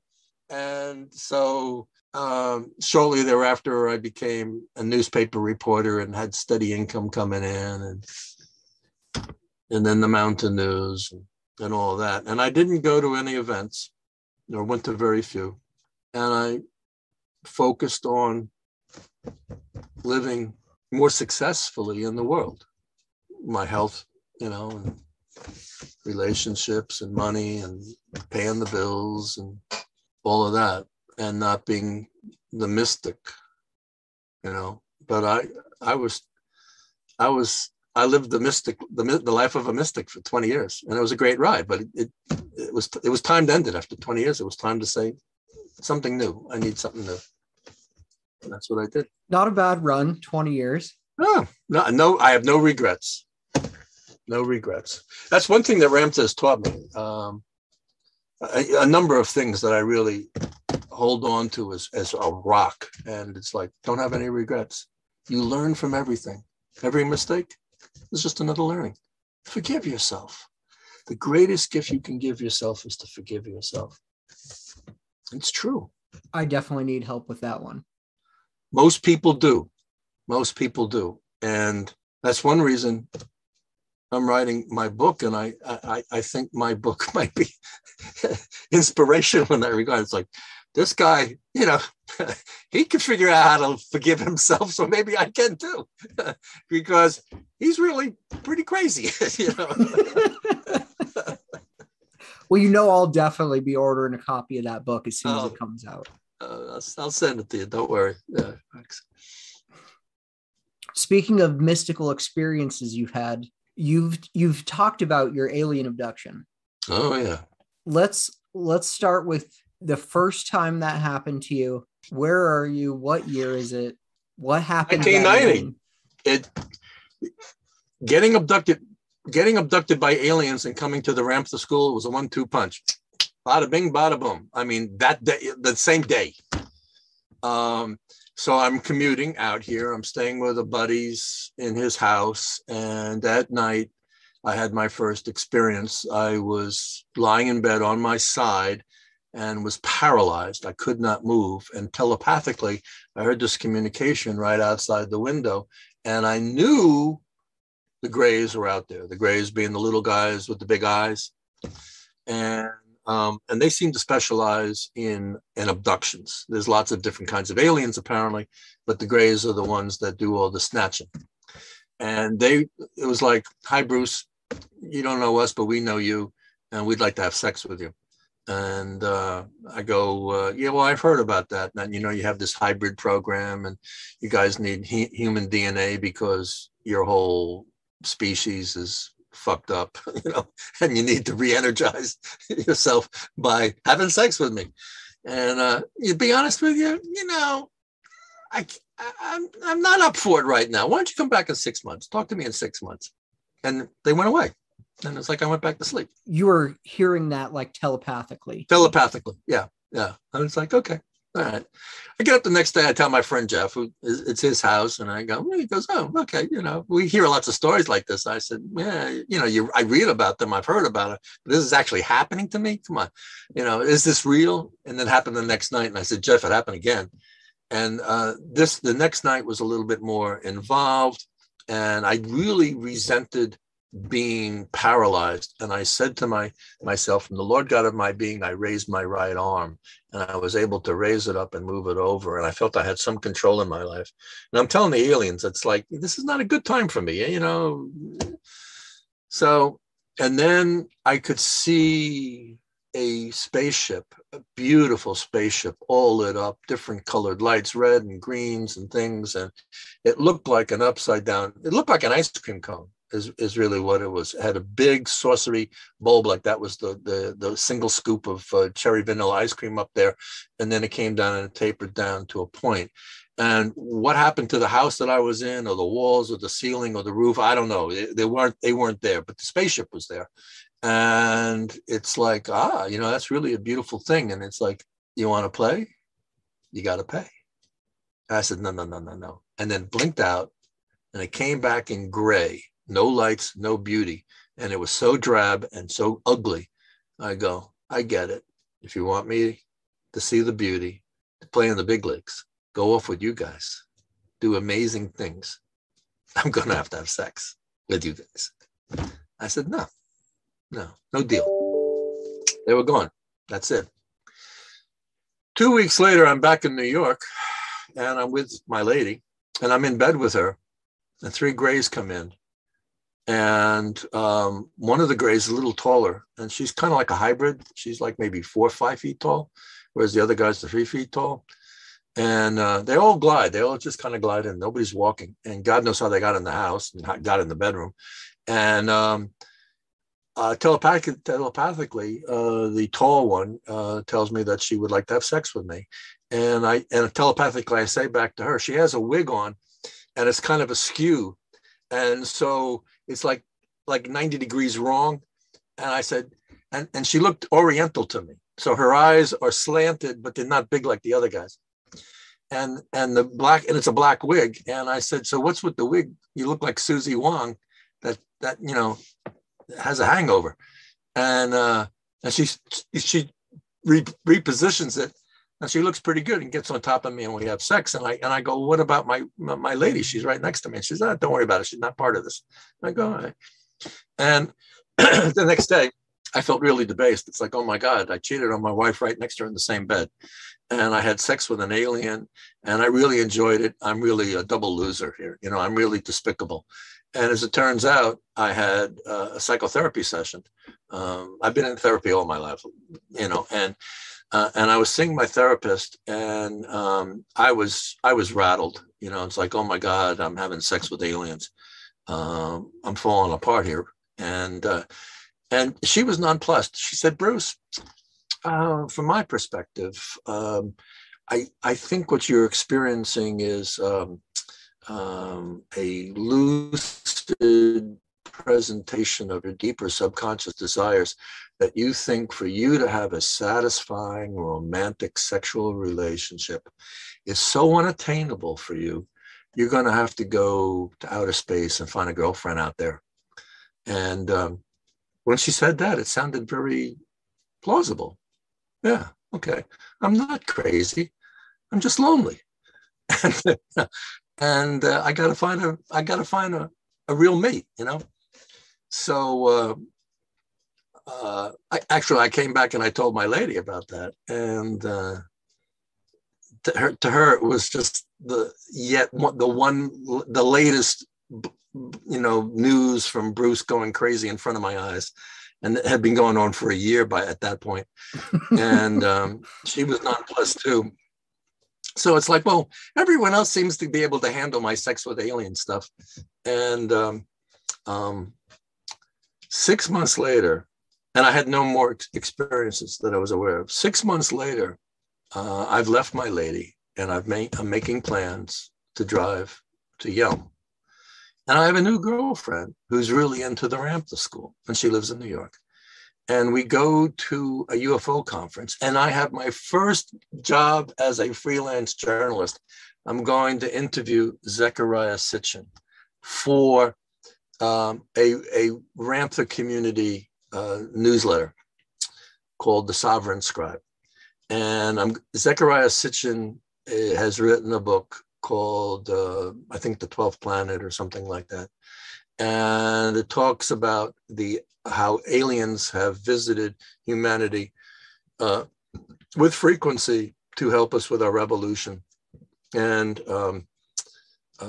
have transformed us from run-of-the-mill gorillas to Homo sapiens by changing our brains and giving us DNA of humanity and helping expand our frontal lobes so we can talk and think and have executive decision-making capabilities and learn science and yada, yada, yada, yada. So I'm talking to Zecharia Sitchin and interviewing and taking notes and things like that. But the bigger thing for me personally was Bud Hopkins was also at the conference, and he started speaking, and he started talking about a guy who was having sex with aliens, this the same way I had it. And this guy that he was talking about was freaking out. And Bud was talking about how common this is. And when he started talking about this, I just started rocking back and forth. I fell off. I was so emotionally distraught. I fell off my chair, and I'm on my knees in the back of the room.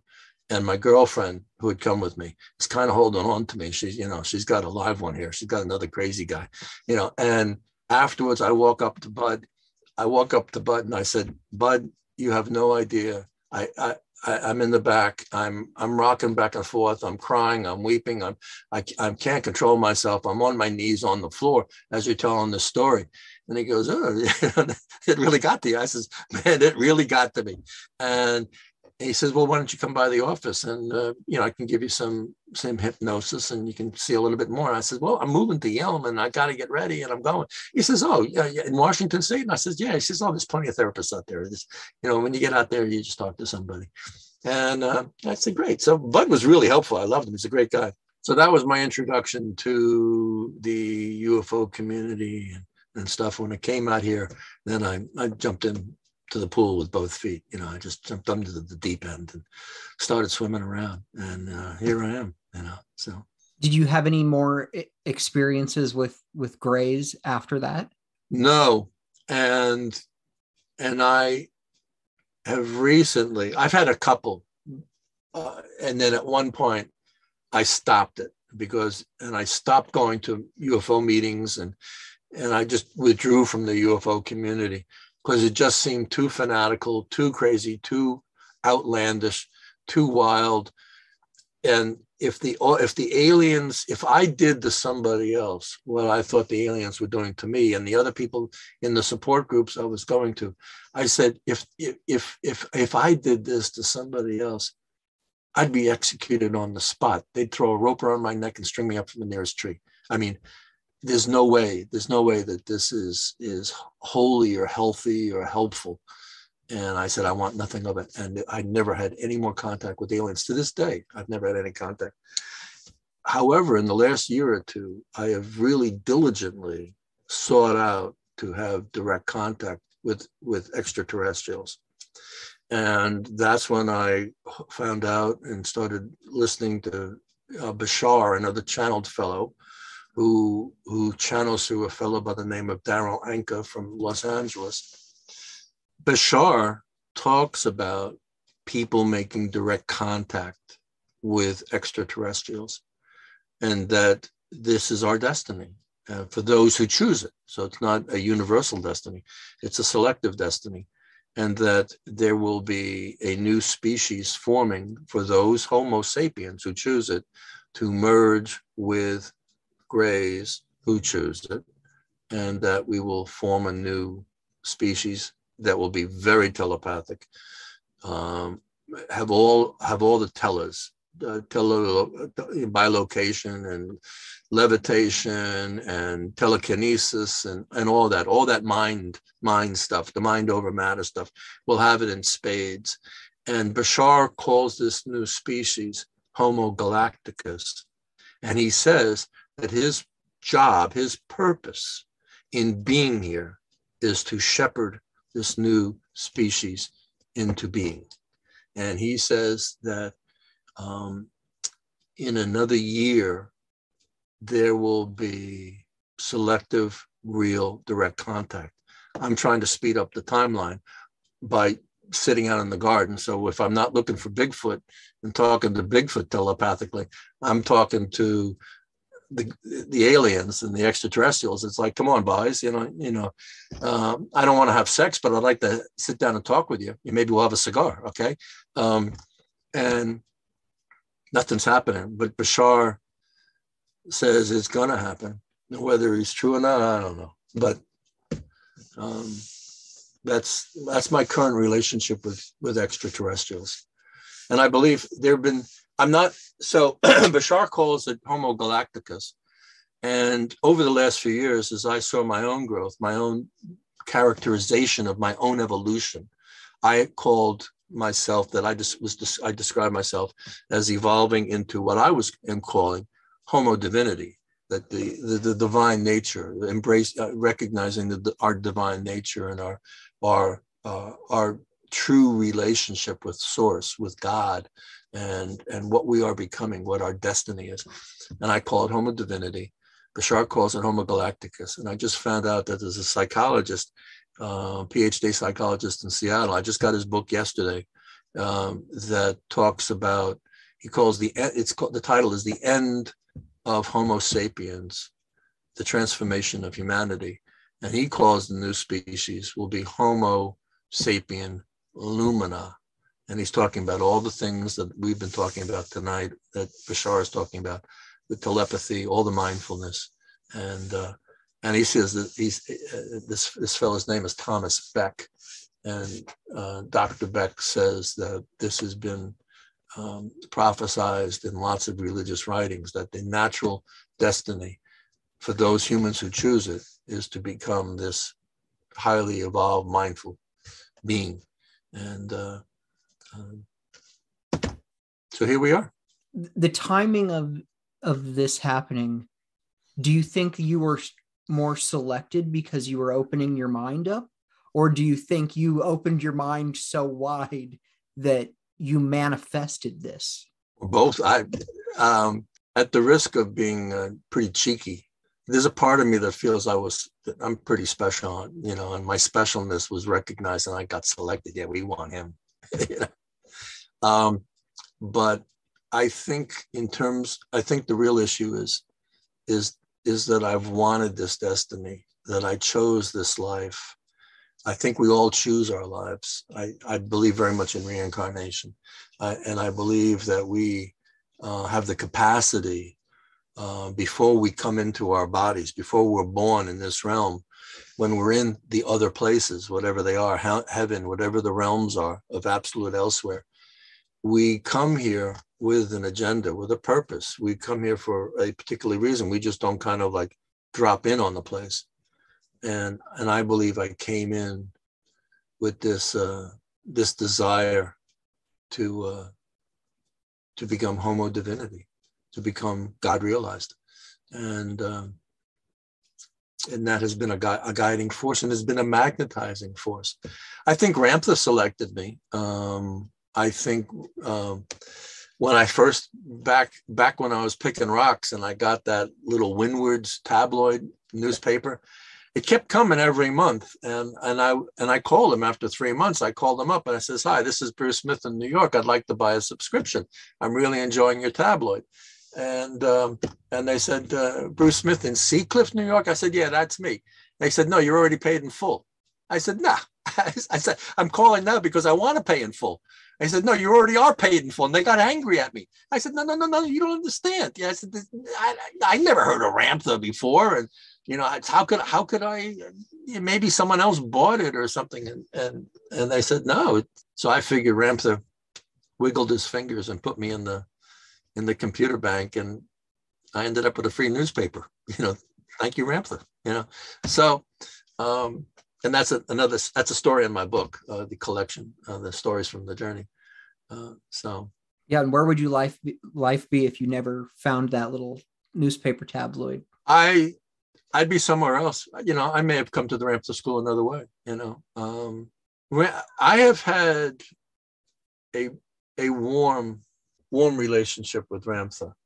I have felt that I have had personal kinship with him, and it started with the newspaper, with the tabloid. And there have been times where I just hear his voice, and now I don't know what he's doing. He's talking about Trump and QAnon and anti-vax. He's talking a lot of crazy talk, but the Ramtha I know, I truly loved, and I have a lot of appreciation, a lot of warm feelings. I learned a lot, wonderful stuff from it. Learned a lot of physics. Speaking of warm feelings, you're getting the electric chair tomorrow. What's your last meal? Fried chicken, I guess. But why would I get the electric chair? That's irrelevant. Oh, okay. The only important thing is, what would your last meal be? Fried chicken from anywhere specific? Yes, there is a restaurant in Aberdeen, Washington that says we have the best fried chicken, and they do. What's the restaurant called? I don't remember. What a horrible plug. I know. And every time I'm in Aberdeen and I want to have fried chicken, I go driving around looking for the place because I can't remember where it is. And when I start asking people, I have to do some mindful meditation, and go to absolute elsewhere. It's like my internal GPS. I don't have GPS. So I have to, make a left here, make a right there, let my intuition take me, and I find it. So on the south side of the street, I know that, and it's one story. It's gray, has a big parking lot, good parking. All right, if you're on a road trip and you stop at a convenience store to get gas and use the bathroom, what do you buy at the convenience store? Cheese doodles, if they have them. Breakfast burritos. A gas station breakfast burrito is always good. Mm-hmm. I have been in Washington State for 30 years. I have never had a corn dog once. They look disgusting. In your life, you've never had a corn dog? I've never had a corn dog. Do you like hot dogs? I have strong mixed feelings. What could you have mixed feelings about hot dogs? Well, I love them, except that when I eat them, I get a tummy ache. All right, well, maybe skip the corn dogs then. Yeah, I'm skipping it for now. Are you familiar with the term everyday carry? No. It's just what is in your pockets every day. You leave the house, what are you carrying with you? I got a wallet that has all my medical cards and $100 and a spare key, all my plastic. That's in one pocket. It's in a forward pocket. In my back pocket, I have my ignition key. And then I have some loose change, never more than $2 worth of loose change in my left front pocket. And I never leave home without my suspenders because I'm so fat. How are the sales of the third edition of D.B. Cooper and the FBI? Don't know. Not particularly robust. All my royalties now come through the publisher, Moonshine Cove. And he only pays me once a year in January. So I'm not going to find out how many books I've sold for the year until January 2023. But from the time the book came out in early November of 2021 to January this year, I sold 57 books. Everyone listening should go get that book. I mean, I've talked about it on the other show quite a bit. Oh, you do? You talk about it more than me. Well, I truly do use it when reading somebody else's book. They'll say something about the case or about a suspect, and I have to think, I've read so many different books and theories and suspects that I get the story mixed up in my own head. So I have to go back to your book to check. Okay, that's what happened. Thank you for doing that. But I've come across as the book and all the information that we know is so vast, I don't think anybody can hold on to all of it anymore. I know I can't. And when I read, there are some people call me up and say, how tall was Richard McCoy? And I said, I don't know. I think he was about 5'10" or something like that. And I said, well, your book says he's 5'6". I go, what? And what page is that on? I said, page 230. So I look at it and go, my God, that's what my book says. Who put that in?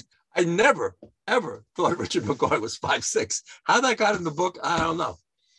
Then there's another line. This comes up with Eric all the time about the cigarette butts.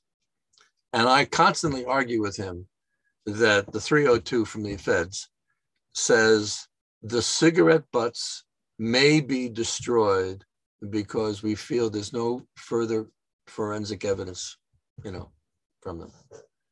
And it was provisional, may be destroyed. And I've argued with him multiple times. When I read my quote in the book, I have written what Eric says. The cigarette butts were destroyed. And I said, who took the may out? That one word that changes the whole thing. And so I don't know if it's editorial gremlins or it's my publisher has sabotaged me or he thinks he knows best or It's just a mistake. There are a lot of words in that book, and I'm sure some of them 130,000 words. It's like, oh my God, read them and weep. It's too big, too many words, too many pages. What's the difference between the DB Cooper community and the UFO community? Not a whole lot of difference in a lot of ways. You and I are fascinated with Cooper and mysteries, unsolved crimes. You're talking about this one podcast with the Fowler guy about the Jody Huisentruit, I believe is how you say her last name. Yeah, whatever her name is. There's a fascination with that thing, like making known the unknown. And we derive part of our identity from that we're sleuths, we're warriors for truth. And that kind of curiosity and persistence is very present in the UFO community. What's up there and why? How come the government won't tell us? Why? What are they lying to us? Let's go down. Maybe we can sneak into Area 51. There are comparable conversations and qualities. Maybe the proper name changes. Instead of talking about Tina Bar, we're talking about Area 51. But everything else, the plot line and the motivation and what we're going to do and how we're going to do it is very comparable, very similar. And what I'm finding is this great synergy between the alien abduction people and the spiritual community, the Ramtha community, this evolution, these Homo galacticus people and the Homo sapien lumina. I'm just seeing so much of these crossovers. I think they call them Venn diagrams where these circles overlap, Mm-hmm. Yeah. So do you think that we will get an answer for certain one way or the other on UFOs? Yes. I mean, there was like New York Times article that came out, I think it was in 2020. I feel like it was during the pandemic, but it was basically this New York Times article like, hey, we have these fighter pilots. They took these images. The pilots don't know what it is. We don't know what it is. That's the story. Yeah. The Tic Tac. Yeah. And it's 2017. 2017, was it? Oh, okay. Yeah. My time has just completely been blown out the window the last 2 years. Yeah. But and I heard him on Joe Rogan's show, and then he was on this Lex Friedman podcast as well. And that pilot, I just found him so believable.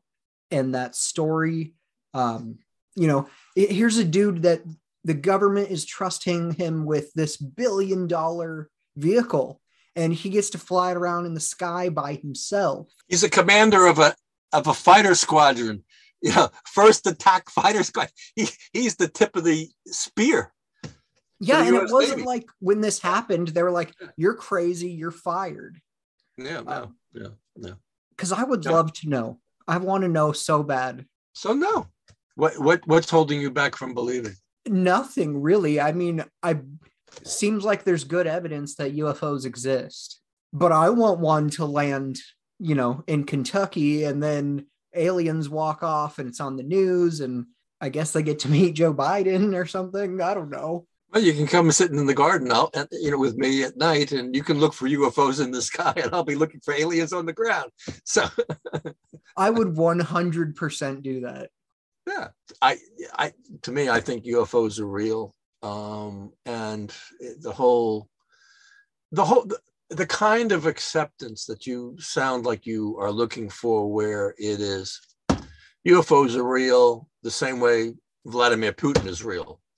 I don't think we're ever going to get to that, because the implications, the resistance to a universal acceptance of alien life is just too alien for many people. And although the Catholic Church is kind of getting warmed up for it, it's like, well, they're sons of God too. So, you can pray for them, and they have souls. Aliens have souls. So they're already getting their doctrine lined up, their dogmatic, perspectives.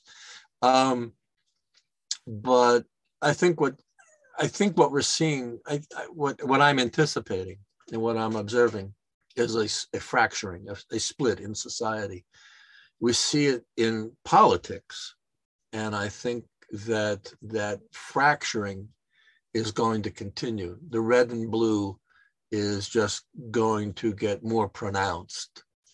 And UFOs are going to be one of the topics, like vaccines. It will be the new metaphysical dividing line. Do you believe in UFOs? No. Do you believe in? Yes, I do.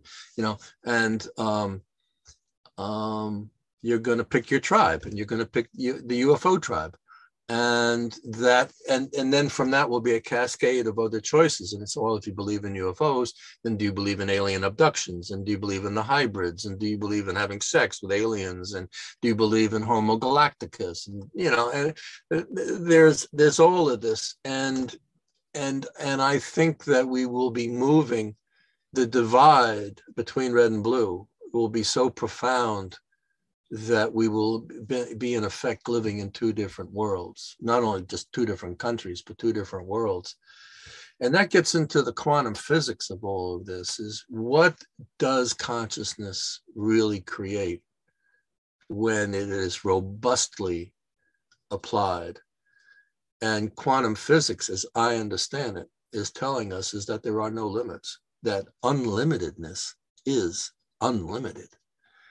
And so the nature of creating another Earth for the blue people or the red people, whatever, is a challenging thought. But I think we're going there. And I take great succor in that even though in the world I live in now, and I'm surrounded by guys driving their pickup trucks with Trump flags waving at 60 miles an hour, and everybody's anti-vaxxing and drinking Kool-Aid, it's like, well, who knows? A few years from now, I'm going to be on another Earth, and enjoy your climate change. That's a terrible answer. I absolutely hate it. The idea that UFOs become politically partisan makes me crazy. I don't want that to happen. Well, maybe there'd be a third word, because what I've experienced in the UFO world is the people who are most strident and passionate about UFOs are Trumpers. They also turn out to be Trumpers. And the leading voices and the most passionate voices in the alien abduction community are anti-vaxxers. So I don't know how many worlds we're going to split into. I mean, we may fracture into quite a few. And quantum physics says that there's an unlimited number of Earths. So it's called the many worlds theory of reality. And it's been around since the 1950s.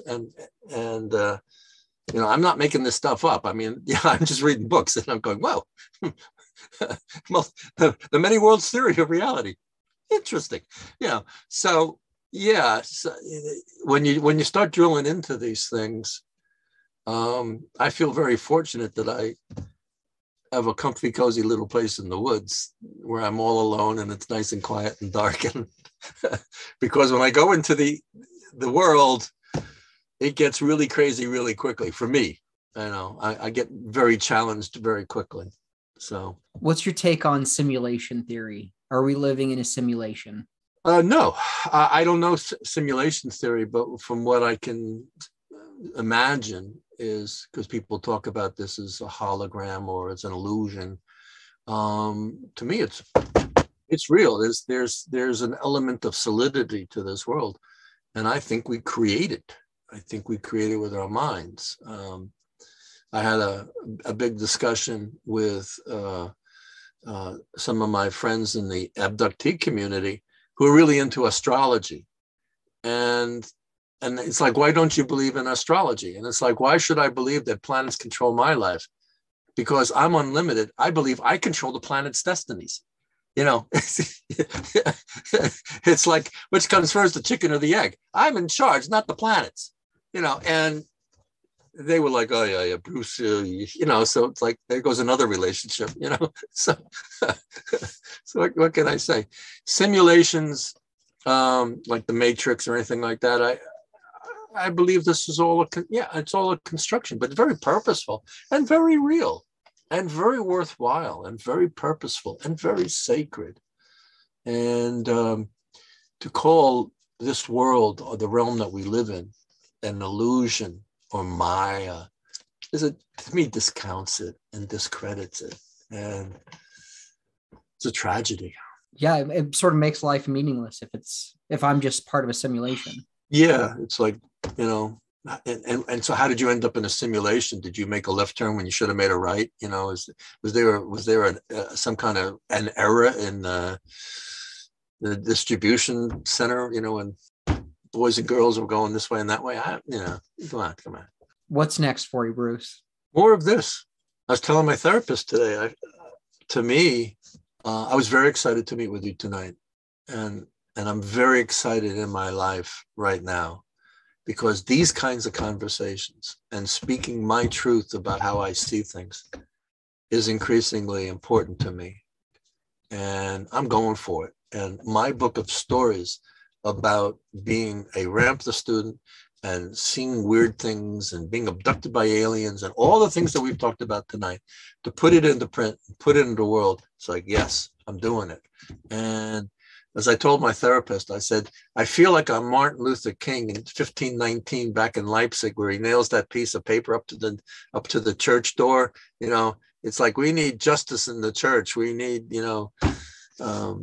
this kind of stuff. I feel like I'm planting my flag up for my truth, and kind of coming out of the shadows. And so I thank you. I thank you for the opportunity. Oh, I'm very thankful to you. I think one of the reasons the other show was as successful as it was is because I ended up putting you as the first episode. You weren't the first interview I did. You were the second interview I did. But when I got home and I listened to those, I was like, oh, Bruce has got to be first. Because you just have an ability where I could just stick a microphone in front of your face and say, go. And whatever comes out is fantastic. It's great. You have a very elegant way of speaking. You can have beautiful, long-winded answers to what I thought was a dumb, simple question. I think you're awesome. And you should be on everybody's podcast. I mean, you are an amazing guest. I've had so many people tell me, oh yeah, I checked out your show, and that guy, Bruce Smith, like, he was so good. I had one friend in that episode, you said holy shamoly a few times. And after that, every time I saw him, he was just holy shamoly. And it's just great. And I thank you. I got that from a girlfriend. So I didn't invent that. So I got to give accreditation. Well, if people want to find you and find your work, where can they do that? Well, you have my permission to give my contact information out to anybody. Best way to get a hold of me is to send me an email at brucesmith@rainierconnect.com. You want to read my stuff, learn more about me, you want to tiptoe into the world of Bruce, the Mountain News has got everything that we've talked about tonight is on the Mountain News somewhere. A lot of the quantum physics stuff that I've written about the hard science of human levitation. I've written about anti-gravity. I've written about, the multi-worlds theory, things like that. From what I know, I've interviewed a lot of people. I have a book that I've been working on since 2003, which is titled Into the Science of Consciousness, the New Physics, and it has been stymied because I really don't know how to present the mystics. I really have been grappling with how to present Ramtha, and the Ramtha School doesn't know. They don't want me to write about Ramtha. It's like, really? Come on. So there's impediments to that. But I want to get my stories out first, because I think for me and from what I'm talking about, what I think is important for the world is to hear one guy's story. Okay. Because I'm not walking on water yet. I'm not changing water into wine, but I am a Christ in training. I'm going for it. And I can't heal myself. I'm still taking my blood pressure medication, so still working on it, and I've been at it for a while, but I'll get there in the same way. Like, we'll figure out D.B. Cooper. You think we will? Yeah, I think so. I'm less confident now than when I talked to you 4 years ago. I have this recurring fear that he's dead. That he cratered somewhere, and we just haven't found the body and everything else. And I have no idea how the money got to Tina Bar. Well, that sums up what Bruce and I know about D.B. Cooper. Pretty much. Bruce, I'm a big fan of yours. Whatever you do, whatever book you put out, I'm going to continue to follow your work. And I suggest everybody else does as well. Yeah, thank you. I really appreciate it. I would hope that you would want to drill down into some of these topics. Either like you want to talk about abductions, alien abductions, or you want to talk about Bigfoot. Let's get Brett and let's get a panel going, or get Nikki and some of the guys. So it's just not me flapping my gums all night long. I don't like doing panel interviews because. No? There's too many people talking over each other. Yeah, well, that's true. All right, but I would welcome the opportunity if you would like when you get some feedback from the folks, like, oh, that Bruce was into this, that Bruce was into that. If you want to do a show just on alien abductions, I mean, we can drill on that. The TikToks, are UFOs real? Things like that. Oh, I would be honored to have you as a recurring guest. Let's do it. I sign up for it. Because, like I said, of all the people I know, you have the greatest ability to have a mic put in front of you and just go. Thank you. I'll give you some feedback. Somebody from the D.B. Cooper Facebook group, Mystery D.B. Cooper, a woman by the name of Amy called me a week ago. We had a wonderful conversation. And she said, what is this remote viewing that you keep talking about? What is this? She had really no idea. Is that like meditation? I said, well, kind of, And we started talking, and we ended up talking about you a lot, and the podcast, and how much she loves the podcast.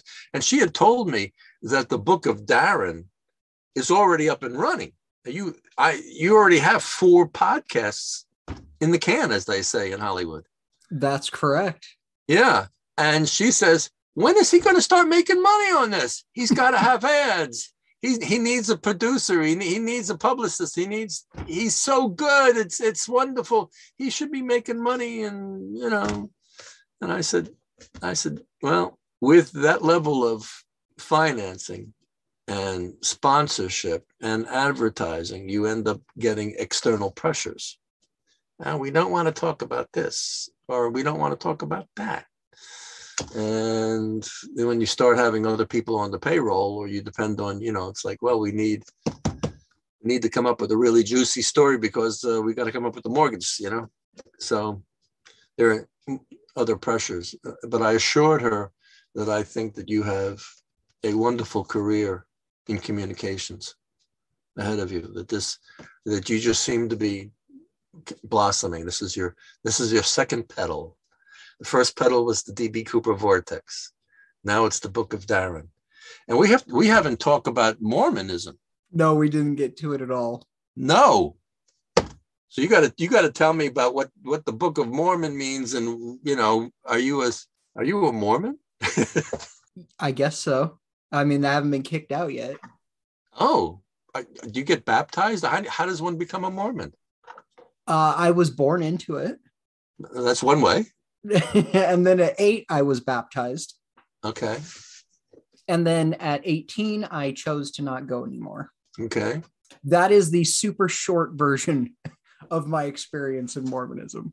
Okay. So like ethnically, you're a Mormon, but you're not a practicing Mormon. Yeah. I heard Seth Rogen say this once, and I like to think of myself this way. He said, he was raised Jewish, and he doesn't really live that lifestyle anymore, but he still associates with that group of people. And he said, the nice thing about it being a Jew is that I can say I'm Jew-ish. Mm-hmm. There's no Mormon equivalent for that. You tend to either be all in or all out. There's nothing really in between. I'd like to say I identify as Mormonish. Does your mother practice? Is your mother a Mormon? Oh yeah. My parents are both very involved. So is my sister. My brother just returned from his mission in Canada. Whoa. Okay. That's getting serious. Yeah. I'm the black sheep. Welcome to the club. All right. We could get into that more next time, Bruce. Next time we'll do a deep dive. I mean, you asked me about my high school. Yeah. Cause I'm the one doing the interview. Well, okay. So, all right. We'll talk about your Mormonism. We'll talk about your life.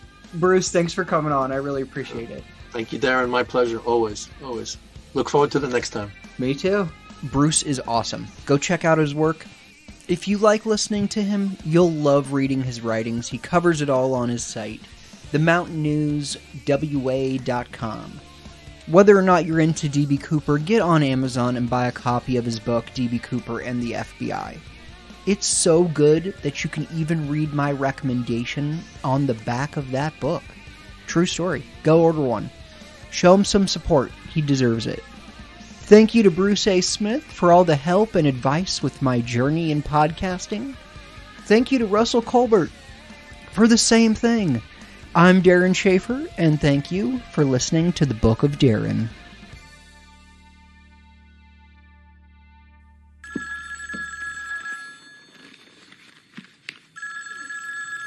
Forget about it.